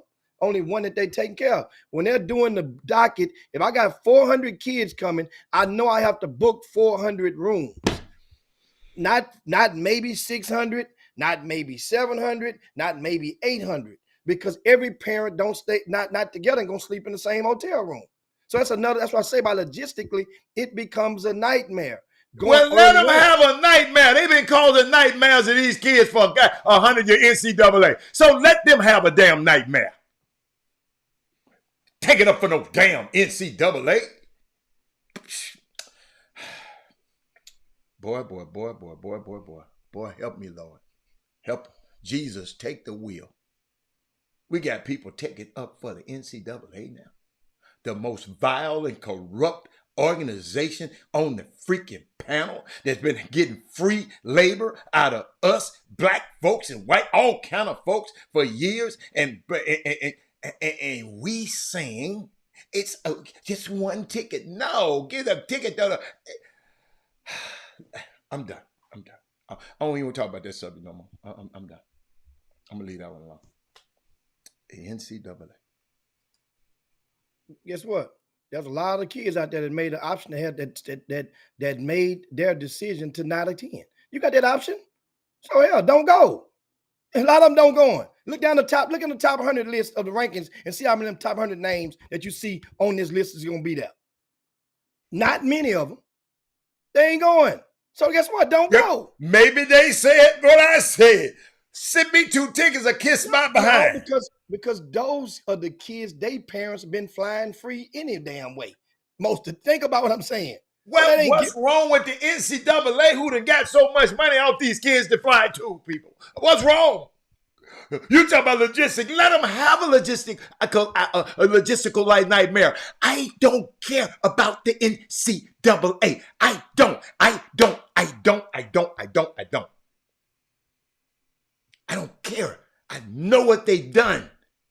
You might forgive them, but I'm not forgiving them. I know what they've been doing because I've studied over the years what they've been doing. F them. How about that? I want you to say that when TSU play the next home game and you're on that radio, let us know. Bring that topic up. Let us know how you feel about the NCAA. I'm gonna still feel that way about them. I say let us know on that if you're so adamant on it. That show ain't the spot. Guess what? I got my own show to talk about they riding ass on this show. That ain't my place to talk about it on that show. How about that? You run your shoes over. You don't run this. You don't tell me what to talk about. So I'm not gonna go on that show and talk about it. I got my own damn show to talk about it. How about that? I'm talking about it right now. So you don't go on the radio and play Sambo then? No, I'm not going on the radio because I'm calling the damn game. I'm calling a basketball game. This is a talk show. This is a basketball. I got a different function on that show. Let me repeat that. On the game broadcast, I got a different function. It's color commentary. Boy, you got to boy. I'm listening to you. I'm listening to you now. I'm listening to you because that's a horrible. You rather defend the freaking fucking NCAA. And they're gonna tell me, man, the NCAA. Yeah, I said it. How about that? Again, I said it. You send this to them. Since you want them to know so damn bad, you splice this out and send it to them. And see how it hurt me. How about that? You and the NCAA. NCAA. It's a logistical nightmare for them. A lesbian, a mama might have a girlfriend, and a daddy might have a boyfriend. So what? You trying to legislate somebody's house? You missed that one. If you'd have heard that one a long time ago, you missed over there. Can't legislate. We got people in Congress trying to legislate women's body and tell them, oh, you can't get an abortion here. We got enough legislation. Just do me a favor. Just offer 2 tickets. It's that easy. How about that? What else you got to talk about that? Me go on the TSU broadcast and say that did. Tell me how you feel. Stupid. I can't believe that came out your mouth. I can't believe it came out your mouth. Stupid people say stupid stuff, don't they? I can't believe that came out your mouth. That's just what it sounds like you saying I right can't believe that came out your mouth. I go on here calling a game and say, well, I don't even talk about this. I don't like the way the NCAA do the HBCUs either. But guess what? I got this show to talk about it on. Hey, I know how to prioritize. Not sample. In case y'all don't understand, there's many times on the broadcast you may hear the color commentary guy. You can't tell me what to say on the commentary. No. I'm talking to. Have you ever did it before? Hell yeah, I've done it before. For college? Not for a college game. Just been a guest on. See you tomorrow. See you tomorrow. Not for a college game. I've done it before. See you tomorrow. And on a broadcast, on a stream broadcast, on a radio broadcast as well. I don't know you understand. It's a time and a place for everything. This is my show. I say what I want to on this show. That's how I feel about the NCAA. It ain't for you, Jimmy. It ain't for you to tell me what to say nowhere else. It ain't for you. Who are you to sit up here and tell me what to say on a broadcast? Now, once again. Have I ever called you and asked you what to say on the broadcast? So now you're trying to, I didn't, no. You out of pocket, Bob. You out of pocket for that. That's out of pocket. Let's move on to the next subject. Now once keep on again, defending NCAA. Keep on defending. Once again, it ain't defending the NCAA. I'm just defending a point of how they got to the one ticket. Period. Logistically, how you know they got to the one ticket? I spoke with the damn people and asked them before 2 years ago. That was the thing. They said they want to try it out. So they said, hold up. So they told you. Well, this girl. Hold on. So the NCAA told you. One person who worked for them told me that about 2 years ago. So they wasn't in the decision room. Me in the decision room? How the hell? Why would I be in the decision room? No. Your friend, was they in the decision room? Yes, they part of the damn commitment to select that process. And I asked them why. And they said, so I'm like, well, okay, then they tabled. Hey, when you talk to him. No. Help me out. No. What? You know anybody else work for him now? You know anybody work for him now? That particular guy doesn't. Do you know anybody work for them now? You tell them I think that's the stupidest shit in the world. Once again, you do certain and you try and you see and you go far from there. That was the easy first step. They had to be convinced to do that. That was because once again, they know that the attendance and the people that they were trying to lure was not coming. They had not accepted invites when they did the first one 4 years ago. Then the COVID came and it killed the camp for 2 years. So as they were coming back and they were doing the planning, part of the process of them doing the planning was to condense it from making all 4 camps go against each other at the same damn time, north, south, east, and west. They went and just say, you know what? One of the things was we're going to centralize. We'll just put it all in one location. Now, find a venue that can hold it in one location. You would need that many courts. And they also was contemplating doing it using the convention center approach that many cities have done with volleyball and whatnot, with a lot of courts under one roof. They came, Memphis was an easier call because the flights is not too far to the left or not too far from the right, from a lot of different people going to different cities that had a facility that could house it under one roof. And that's how Memphis became one of the finalists that they settled on. Now, once again, I asked them about why not 2. Well, they try this one and see what they go and see what the response is, and they move forward from there. And also, don't get it twisted. Part of this, remember, this was on the front side of the name, image, likeness stuff. This was on the back heels after George Floyd, which made a lot of people in those type of positions, in those type of in those pedestals, change or modify their stances or soften their stances towards a lot of stuff. Now, here we are. We'll see how this stuff goes. A lot of those parents, they're going to have some workshops and stuff, I'm sure, that they're going to have like meetings and surveys and whatnot, and then how to make it better. We don't know how good or bad this thing is going to be until it takes place next week. Now, mind you, they have girls and boys that will be on the heels of each other starting on the 24th of July. So during that week, it can be a great thing and or not. But I think, you know, getting back in regarding to the how many parents, hey, that's something to be modified on the NCAA's backs or stances. Meanwhile, And that's what I for was those saying. other kids that are going now, this is a great opportunity for them to be able to showcase their talents one last time. It's the last time you can play in front of college coaches until high schools, that is, hell, until November. You can't play in front. You won't be able to play in front of no college coaches until November in a certified evaluation capacity. They will be able to come and see some open gyms, right? You could be playing in your open gym once October rolls around, but even then, a lot of those guys are preparing for their seasons. Their practices will start, and that's when the rubber meets the road. Then a lot of them also know, like I mentioned on yesterday, that they're going to save some of those scholarships now more and more for the transfer portal. People, just because they have 4 or 5 scholarships open, schools ain't trying to spend 4 or 5 of them in the fall. And if you were in that position, you would understand, or you probably would not do the same as well.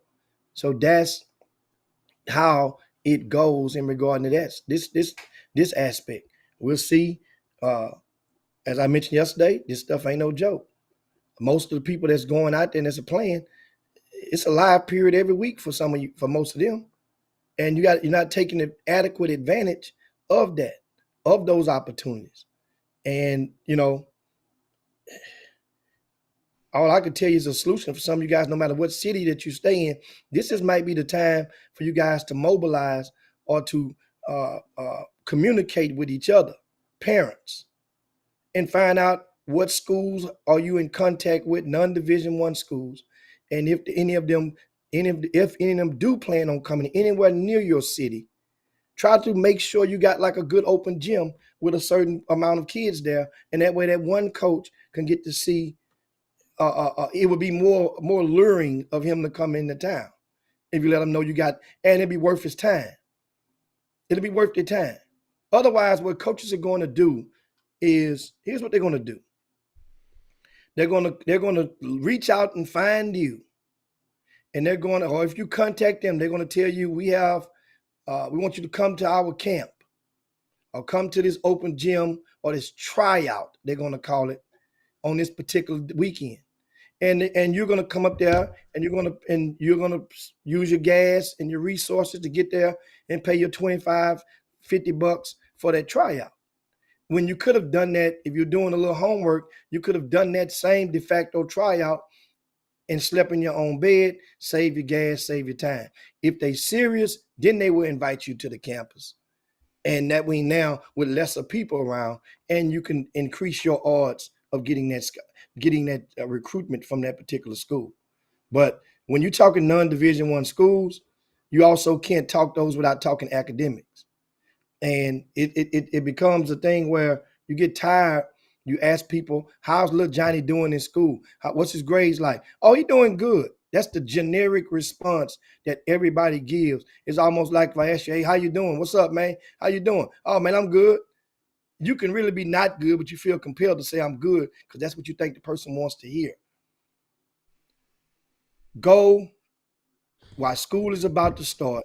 If you're an upperclassman, if you're going to the 11th grade or you're going to the 12th grade, go and request and get your copy of your transcript now. Go and talk to the registrar and find out what you need or what you're lacking. That way you don't get your son in a situation where they may be chasing some credits at the end of the day.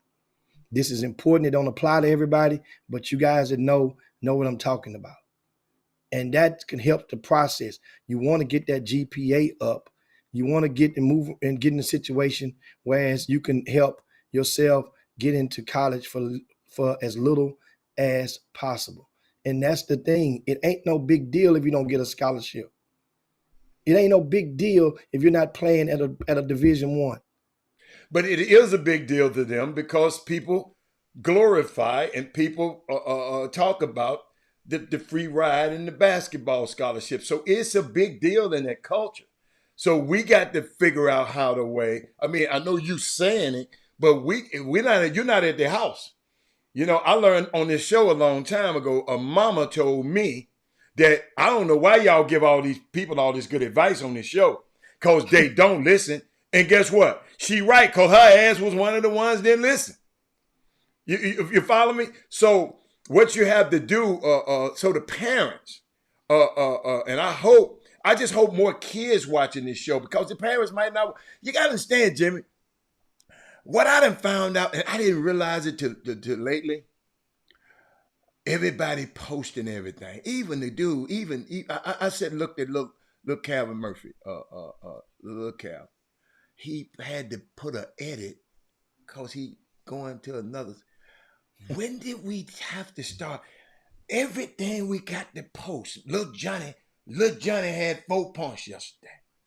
And you know, I mean, I'm just watching. I'm watching the tweets. I'm watching I'm watching the tweets that's not the tweets.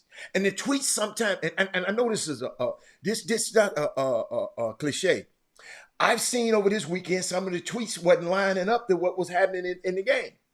Some of the tweets that are not lining up with what's happening in these tournaments.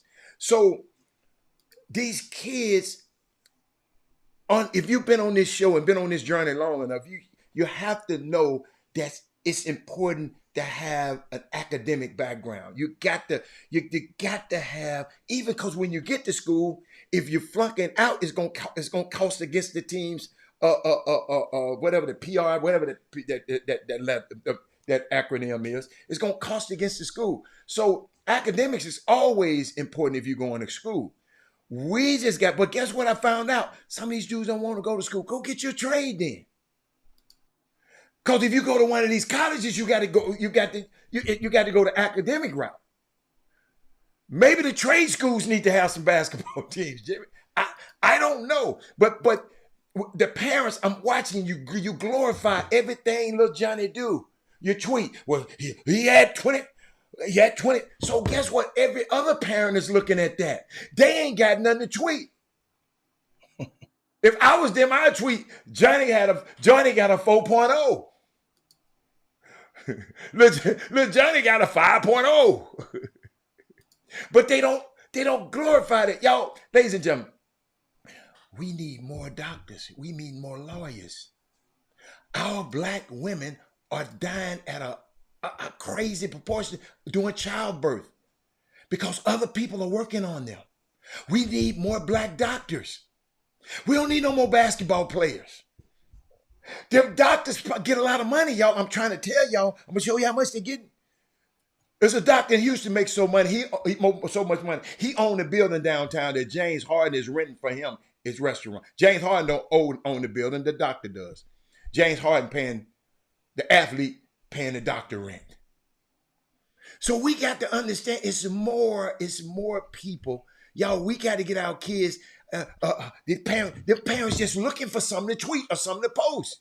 Jimmy, all these kids got offers now. It's some parents mad about, not mad, but they kind of envious on the inside. I just wish I had something to tweet. I wish my son had an offer right now. If my son was 6'6", he'd probably have an offer. Jimmy, I read this letter. If you looked at the Chop Shop email this morning, I guess somebody was watching the show yesterday.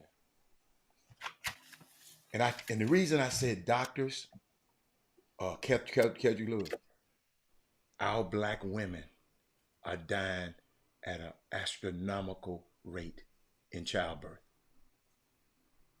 because they're not having the proper prenatal care. That's why. I ain't talking about no damn black construction worker.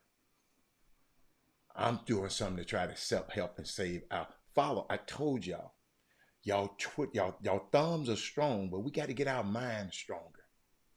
Because your thumbs, how your fingers are strong. You got to get our mind, our mind strong. But Jimmy, let me tell you, Mr. Hatter, hello, my name is so-and-so, and I am 6'7", 2 or 3. Jimmy, check the email. Looking for a place to call home. 6'7", looking for a place to call home. 6 foot. You remember the woman, the lady told me, I know what I'm talking about. That's my opinion. If my son was 6'6", he'd have all the offers. Below, I have attached a few highlights and my contact information for your review. I would like to chop it up with you and look at my highlight. After you look at my, I need your help, sir. 6'7". And Jimmy, I looked at the video and can play. Y'all, we have switched the price tag on what's important in our life right now. We done switched the price tag. We done went in Neiman's and switched the price tags on everything in there and put it as of no value. We are chasing after the things. You waiting to see what you can tweet. Man, my son need to get off so I can tweet it out. Cause Jimmy just tweeted out his son got one. Aaron just tweeted out his son. Jimmy, I know they be sitting up here waiting, Jimmy. They be having tweet anxiety. They want to be able to tweet something, my son. This dude ain't tweeting about my son, but this dude is. This dude ain't. Dude, this stuff is crazy. And I have to say it. I have to say it. Because I don't know people just saying it. It's so much stuff can happen. We got some brilliant kids in this community. But guess what? We got to tell them, you're more than an athlete. Why you think LeBron them said, he got everything? He said, man, but I'm more than an athlete. Because the lady told him, just shut up and dribble. So that's it, Jimmy. I mean, y'all gonna give me up myself. This young man, it looks like he's a college athlete looking for a home in the pros. Okay, I don't know. I'm looking at the video. But he's 6'7" though, Jimmy. No. I'm just saying. Oh, you talking about the video look like a college. It's a college. No, it appears he's in college. Yes, yeah. So that's what I'm saying. It's different. I'm looking for a home. I understand. He ain't trying to change high schools. No, Jimmy, you ain't hear me. I think you missed the point. Come on, listen to me. The mama told me if her son was 6'6", she would have a whole lot of offers. Y'all have this and that. My parallel was, Jimmy, you can be 6'7" and it still don't work out for you. Even if it's just going to college, even if it's just trying to go to pro, you can be 6'7". 6'7", it don't matter. You being 6'6", it don't matter. She put the premium, because guess what? Chris Paul ain't, if y'all ever saw Chris Paul, you would say, how is he doing all of this for 17 years? But that's all. I know what you was talking. He wasn't looking for, I ain't saying he was looking for a home. I was paralleling the heights when people talking about, if he see, one of the dudes who deliver my Amazon packages, he's 6'9".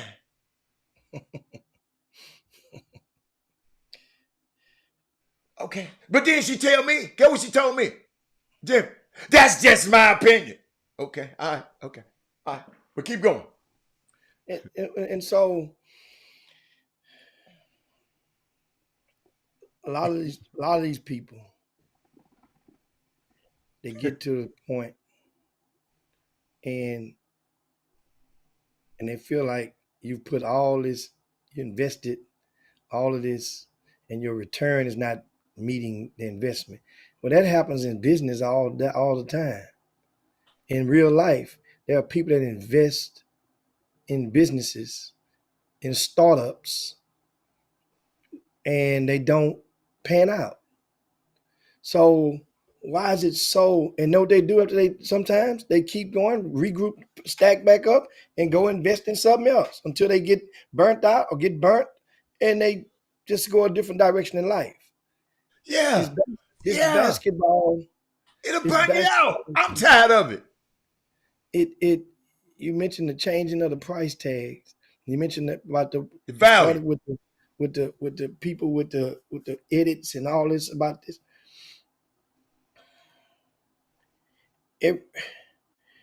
People are announcing right now they're going to a different high school. Yes. They're announcing right now they're going to a different grassroots basketball team. And Y'all killing me. now here's the thing where I'm getting to.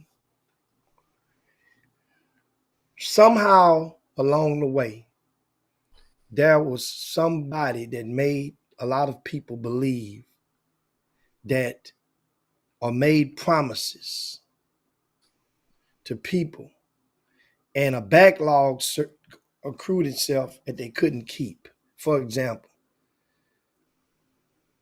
I remember, and I ain't going to embarrass the Don't kid embarrass. parent.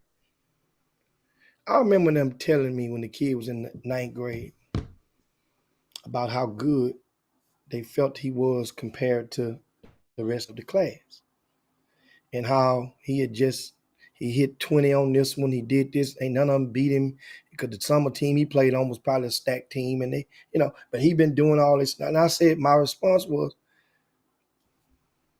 would you rather be first? My response was, would you rather be him be the top ninth grader or the top rising 12th grader? First of all, that's first. What would you? So, would you rather him be amongst the top ninth graders or amongst the top 12th graders? So then that was some homework for him to chew on. I see him again, man, and it would be remarkable because now, whenever a parent comes to me, that means now I'm paying attention. Because I normally give him a script, keep me posted every couple of weeks on what he's doing. Not just when he scores Doing good. 20 or 30. I need to know when he only scores 2. Trust me, I need to know this because if I don't, and another parent have to blindside me, because no parents do now, Hannah. They don't just keep the stats of their kids no more. They got software now to help them out a little more. They keep your baby stats as well. Boy. I get it all. So if y'all Boy, didn't know this, I get them text messages every single week. So I tell people, let me know when little Johnny only scores 2. So that way when somebody's trying to blindside with, hey, in case you know the kid you got ranked number 3, you see this what he did. He didn't do this. This is what he did last weekend. It's wow. holding me accountable. Wow. So I'm holding the parents accountable or trying to let me know if you're gonna let me know how he's doing periodically, I need to know the good, bad, and the ugly. Because if I got to find out on my own, that means to me that you're trying to trick me into believing your narrative, which I get you. You got to sell your narrative, which is your baby, your prized possession. So now, Hannah, we go to the following season and the kid goes, they ain't hit me. I notice I'm paying attention. I hit the coach. Hey, what little Johnny hit last night? What he do over there? It wasn't a good game last night, but we still got the win. Well, okay, I just want to make sure. I want to make sure if he played or not. Because I ain't got a call from the parent. I'm saying it to myself. So then finally, showing up like clockwork. Kid hit 25, 30. They send a message or a picture of the scorebook. That's what they send me. So then I goes and I say to the parents, listen, it's time for another talk. He's going to be playing now on the sneaker team. So this is how this goes. If he thrives on this team, then that means that goes towards his validation, and it gains some ground that he didn't gain during the high school season. You can get it 2 different seasons. That's why grassroots is so important, and has always been really important to a lot of people. It's very important. That's why for college coaches, they do the most of their evaluations during the grassroots season. They come and just water the grass during the high school season. Don't you get it twisted.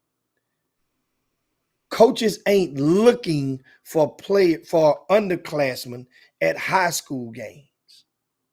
They come in to look and see how players that they've seen already and checking out the progress of them during the high school season.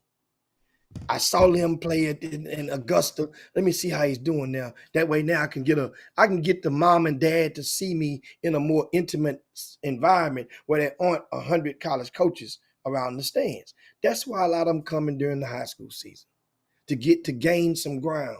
So you got to gain your ground. So now this kid goes out and he doesn't move the needle on this grassroots team. Dad called me, and I tell the dad, man, I still think I say, didn't I told you he wasn't good enough right then? And you're trying to make me put him up in a range. If I put him at the top end of his range, it ain't no but one way for him to go. He's not going to be better than them other guys no matter what he does right now. His body ain't right. He's not long. He doesn't fit that mold. Do you understand what's attractive? You can't control what's attractive unless you win. And that is, you can't control 6'6" with long arms that can go and play multiple positions, or 7-footer who can hit the three and face and stretch defenses. You can't fit that. You can't do anything about that if you're a parent. So guess what? The other way is to win. You win, you keep winning, people start noticing you, then they say, you know what? I ain't noticed this about him. And you become attractive to that recruiter. So now, Howard, what happens is if you don't rank the kid higher, then what the parent does now is they pack up shop, then they'll create another narrative. They will say the city ain't behind my kid. Houston ain't looking out for my kid. So then when you put that cry out there, that's like a dog whistle. That, you know what that does? It piques the ear of all of those prep schools around the country. They wait for y'all to say that. They know that's the narrative. Yeah, it's messed up down in Houston. And then, Jimmy, we got some people in here that around these cities that assist and help the prep schools. They will provide the phone number to those prep schools for them to call you. Keep going. Okay. That's why I always used to tell people all the time. You always know I used to tell you all the time. Ask the person when the person makes a first call. Ask them, excuse me, I'm just curious, so that I know whom to thank. Who gave you my cell number? So see, that's how you gotta do them. You gotta tell them like that. But they ain't gonna do it, man. These parents ain't gonna do it, man. That's these some scare ass parents, man. That's all they gotta do. They don't even know how much power they are. Man, they scared to do some of these kids in programs that, well, I got to do whatever they say because I don't want to hurt my son's recruiting. Parents, do me a favor though. Jim, I don't know how you think about this, but I know it worked for me. Don't let nobody control your son's recruitment. Don't let them control. They can assist you, but don't let nobody control your baby's recruitment. You sit and ask questions. Say, look here, man. I want to know every single thing that happens. Educate me on this process. Don't just leave it to the summer coach. Don't just leave it to the director. I don't care what. Because I'm going to tell you why I'm helping you, parents. Somebody had the nerve to come to me and ask me, man, you need to let me help you with your son's recruitment. And I promise you, I looked around like this. Nick, who are you talking to? I don't need you to help me do this. If they'll say it to me, I know what they're saying it to you. And it's these same people that's in this community right now.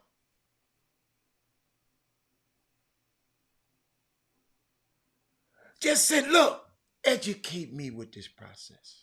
How does it work? I want to get a feel. This is how you doing. I just want to get a feel of how it works.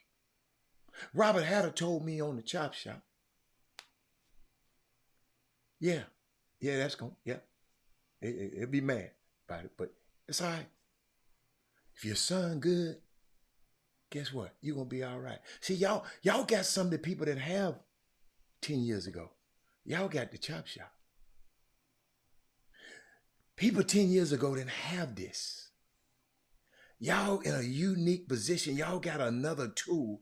If you getting food and you getting and like I was telling Jimmy, they just don't have the courage. They think they're gonna miss out on something. I'm listening. They think they're gonna miss out. What they gonna miss? I don't know. Well, I got to do this everything. No, your key thing is to make sure your son is still training and getting better. Oh, I'm telling you. I'm telling you. Because he going to show up at the right time. At the right, all these events you going to, you done been to every event all over the country and ain't nobody called your son yet. What advice, Doug, would you tell him? Just keep plugging. Ain't nobody called him? No interest, might not be no offer, but ain't nobody called him. You spent all this money for those opportunities, right? And it didn't happen. So was it worth it? Was it worth it? Doug, this is it right here, Doug. I wonder do many parents feel like they've been duped. I wonder how many of y'all out there really feel. That's why I want to talk to him. I want to bring him on the show. Jimmy, I want him on the show. I'm a lot of people. I'm just saying. I won't say this again so you understand the question. What percentage out of every 10 parents out there in high school basketball parents do you think are being duped out there? Being duped, meaning that somebody's that's getting milk from every titty on the cow in regards to their money for their investments from this basketball. I'm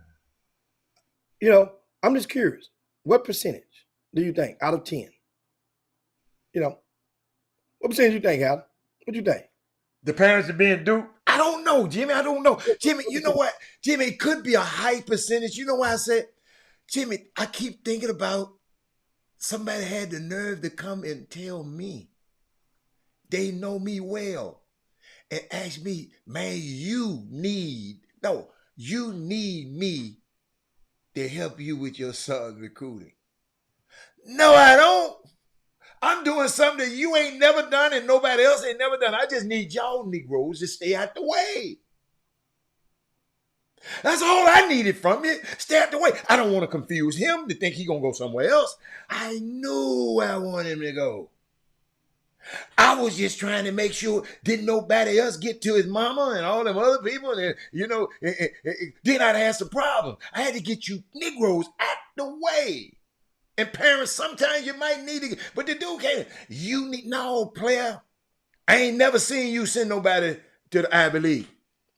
That's where I want to go. It's a different process. Somebody called me, somebody on this feed called me. Man, what's taking y'all so long? Player.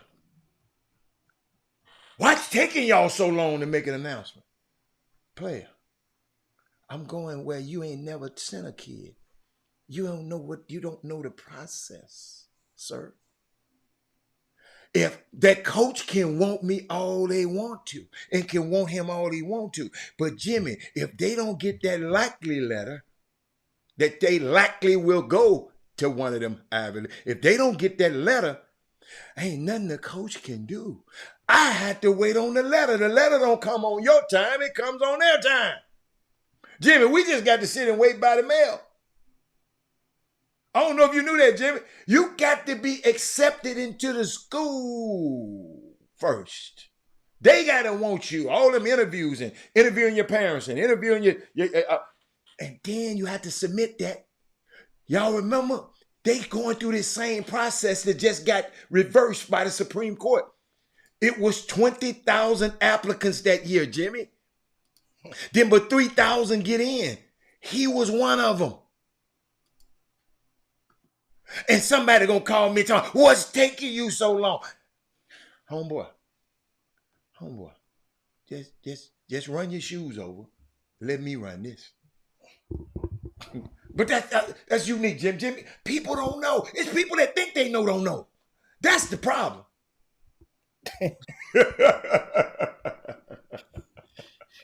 I see Olga Fuentes as a rather long post. I'll just read it to you guys. And she says certain AAU teams will lie and say that their programs is to help the kids. But on top of paying fees, they want the parents to do extra fundraisers. And that fundraiser money doesn't go toward the monthly fees. No, they don't do it for the kids. If a man will spend time with your sons, they want something in return. And most is money. You guys feel about that? Doug, that was the good one, Joe. That's the good one Doug put up there, Jim. When you talk about duped. But it's them daddies getting duped too, though, Jimmy. That Doug talking about the single mamas. That's why Doug said single mom. That's why I said parents. It's some Because daddies I getting know duped. I know a man could be right there in the household and the mama saying, thinking that the dad ain't doing enough. So I'm gonna start calling some of these. I'm gonna call some of these men. I'm gonna call some of these rankings, these guys. I'm gonna show you how to do it. And mama has no idea the quicksand that she's walking her ass into. And the dad's sitting there, and the dad is sitting there, just not saying I'm gonna, let me see you do it. The dad has no idea. That's the key. That most of the time those wives are making those efforts to take care of her cub. And I ain't mad at the mamas. And getting duped. Yes. Don't let the mom look good in a skirt. Ooh, don't let her have no. No. I'm sorry. Sunday sundress day. Sunday sundress. Don't let her look good in Sunday sun. Used to be the Lululemon era. That done kind of faded away. Lululemon ain't gonna never go away. They ain't gonna never go. Never, ever. But keep going. Oh man, I understand this, and so you trust into these guys, and my thing to the point where it's the point of no return for many.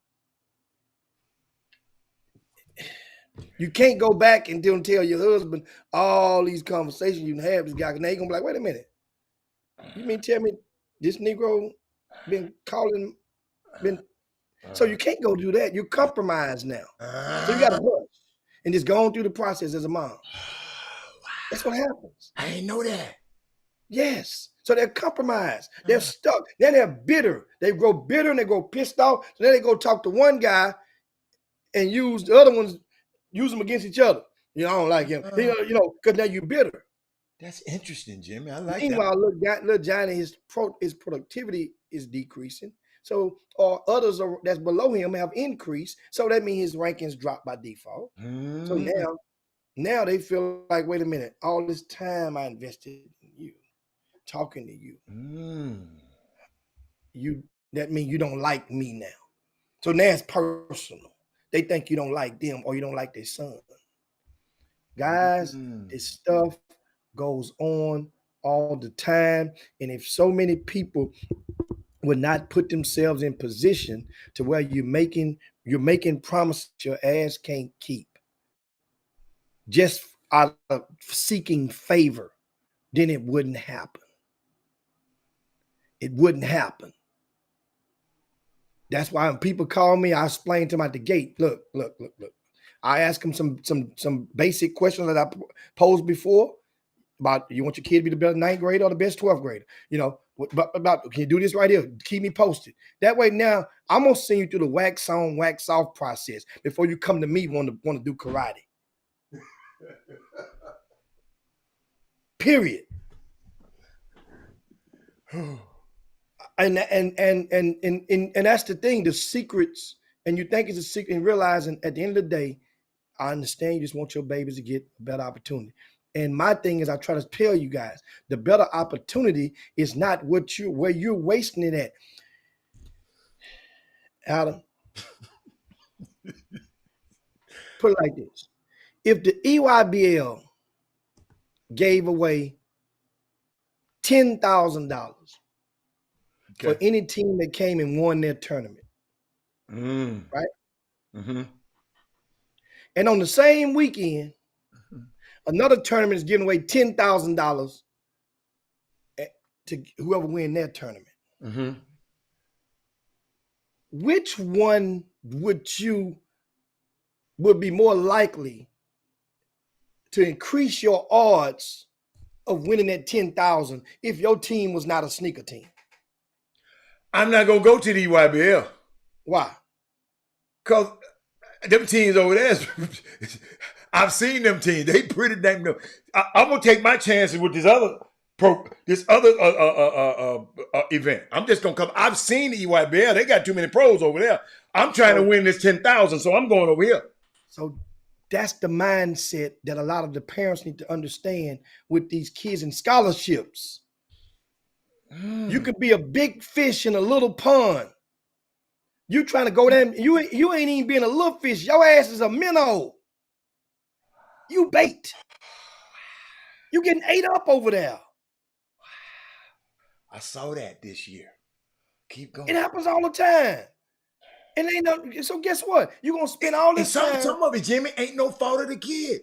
The kid is good, but the organization just said, okay, I'm gonna bring in. Some organizations bring in 4 guys to come play on the EYBL for the last trip, and just play some of them guys in front of the guys that's on the team. So you're right. Y'all better wake up, man. You just opened my eyes to a lot. You just opened my eyes. The EYBL ain't you.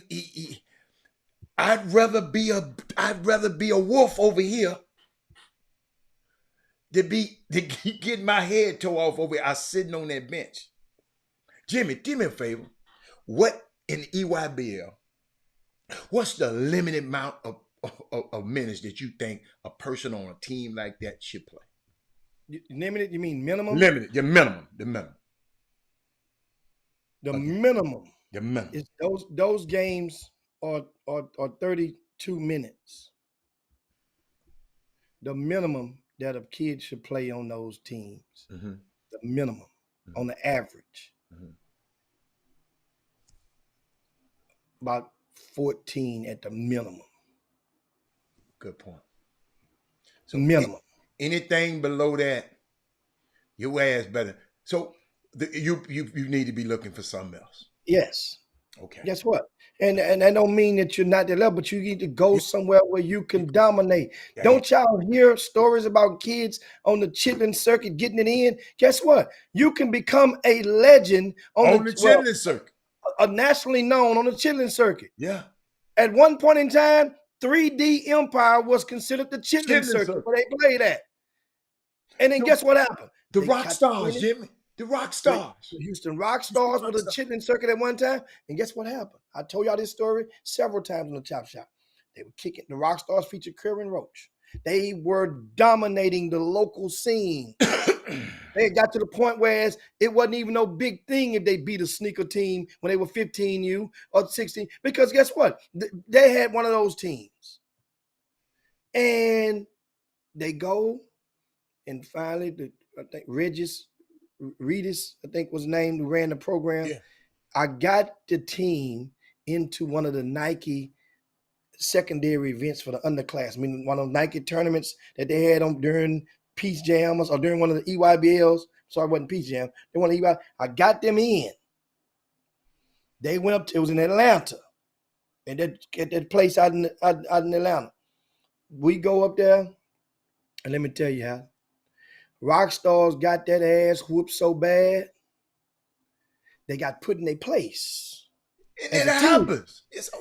Now, Kerwin Roach, of course, didn't do what he needed to do, but he did enough. But it wasn't. The team got to realize it was levels. And I had been telling Rivers that, but guess what? You earned the right to try it out. Come on, they drove up there, flew up there, and got their hats handed to them. I think they might have went either 0-4 or 1-3 at the most, but they got manhandled up there. So then you come back, it basically that whole year you can't talk about them on a national scale anymore. Not you got put in your place. So then what happened? It took a whole nother year for them to get hungry and start getting in it again. Now when they became that 17U year, they just ran out of time. Because Curran Roach had to go get it out the mud. Remember that season, going into that season, Curran Roach and North Shore win in one state. So you got to win. Curran Roach went and goes and win the triple jump in the state. So now people start noticing, oh, this Curran Roach dude now, they 17U, Curran Roach goes, and that team from the Rock Stars, they go to Las Vegas, and they're playing against a team out of Louisiana, and Curran Roach puts on a show at Bishop Gorman High School. I'm talking about he does everything that he needed to do in that game to make people start paying attention to him. Mm-hmm. I was there. But they ran out of time. Yeah. His ranking went on up. If it had been one more live event, Curran Roach would have been, ain't no doubt about it, he would have made the McDonald's game. If he'd had one more live event, they ran out of time. And that was the story. But out of that deal, he got a University of Texas offer. Out of that deal. And amongst others. And took that UT offer. And guess what? And ran with it. And that's that's the beginning. If you never heard that Curran, that's the beginning of it. But my point is about levels. It baffles me how easy we can go to the doctor, and the doctor can tell you to breathe in, breathe out, put a stethoscope over your chest, move it around a couple of times, and tell you he hears something. You're going to believe that doctor wholeheartedly. You're going to say, I'm going to write you a prescription. You need to take these as described on the bottle. And if you feel this way, come see me. Or he might say, I need you to go see my specialist, and go and get some tests on it, some blood work done. Because we need to check into this. Guess what? The specialist you're gonna come find out is Hatter. That's my partner who got a practice around the corner. And I'm gonna get a bump every time you go to him. He gonna wear you out. He the edit man.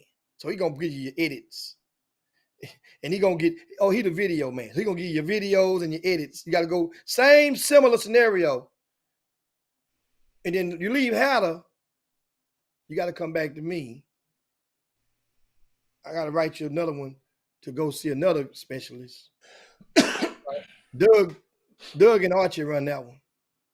They gonna run that through. So now through my network of doctors, I'm gonna make all of them eat. That's what's going on in this basketball stuff with you guys. One guy sending you to another guy, you paying him for this, you paying him for that, you paying him for that. They all done referred. Hey man, I listened to him talk. Hey man, they know the parents in the city that's gonna spend the bread. They know the parents who got the bread, who just want to show off for their kid. They all know. They told me a couple of them. We all know. Huh? They told me. We all know. Now I ain't gonna say they like I'm islanding myself away. No. I know. They know who a lot of y'all are. They know the mamas who gonna get down. They know the daddies who gonna buy the tab. They know. Man, I'm sitting up here thinking about something, man. They know. And they prey on you. All of a sudden, one sitting by you in the stands. They know. And y'all thinking it's just coincidental, just because little Johnny playing. They know. Next thing you know, you find yourself financing somebody's business just for the benefit, for the sake of getting your son some ink or or video or edit. Man, this stuff will eat you up, spit you out. Stop thinking that you can beat this game of exposure. You can't beat this game of exposure. Just got to let it play out. Unless you can play. There you go, Jimmy. That's it. That's it. That's it. You can't beat this game of exposure that they playing right now. These guys playing by different rules. They playing by different morals. Man, some of the stuff I know, I just wish I could tell y'all on this show. I just can't do it. I just can't do it. These people, man. But hey, y'all got to sometimes just read through the lines. And I keep saying this, Jimmy, I'm going to say it over and over. I came up in an era 10 years ago in this basketball. We didn't have this show. We didn't have this information. And information is the most powerful thing in the world, man. And but Jimmy, what I found out though, man, they can have all the information, Jimmy, and they just still think they know it all. I think Einstein said, he said, man, I wasn't no, but everybody say he a genius, and I know. He said, I wasn't, y'all call me a genius. He said, I just stayed with the problem longer. Everybody else quit on the problem. I just stayed there longer until I solved the problem. Y'all, we don't know everything, man. You don't know, it's so much stuff that even I'm learning every day. I'm learning some stuff every day on this show. I'm not just giving, I'm receiving every day on this show. But we got, Jimmy, people that come on here just think they know it all. When their mama gonna tell me, I just know, that's just my opinion. I say, okay. Okay. You can take us on out of here. We done gave these folks too much action today. We got you guys. They done drained my energy today. Share the show if you hadn't done so, guys. Share the show to your pages, to your timelines, to your groups, and hopefully that some of you have gotten something out of today's conversation. You know, that you can take and apply it, Jimmy. No, and apply it. That's what I'm just saying. You can take and apply. Yeah. Towards somebody, and then let them know that the Chop Shop exists, so that we won't be in such creep mode with the Chop Shop. A lot of y'all find it, y'all can't be creeping with the Chop Shop. You want to cut it on, cut the volume down. You don't want nobody to know you're watching. Creeping, Jimmy. They creep. That's a good one. They creeping. Chop Shop. Come on out the closet. Come on, let us know how you stand. Stand down. Put 10 toes down on the Chop Shop. That's how we're going to rock, and that's how we're going to walk. But anyway, we want to thank you guys for tuning in today. Thank y'all, man. I had a ball. Man, stream overtime. See you guys, of course, on tomorrow on the Chop Shop, man. But this right here, man, this stuff, y'all got to be able to bring more people to the table, so that these type of topics don't deflate. It takes a lot of energy to talk about this stuff with you guys on a date Jimmy, hit the button by mistake. Hold on. Oh my God. Jim Hicks, Rob Hatter. You are now tuned in to the Chop Shop. I'm Retro. Let's get it. We in the Chop Shop. We live in the Chop Shop.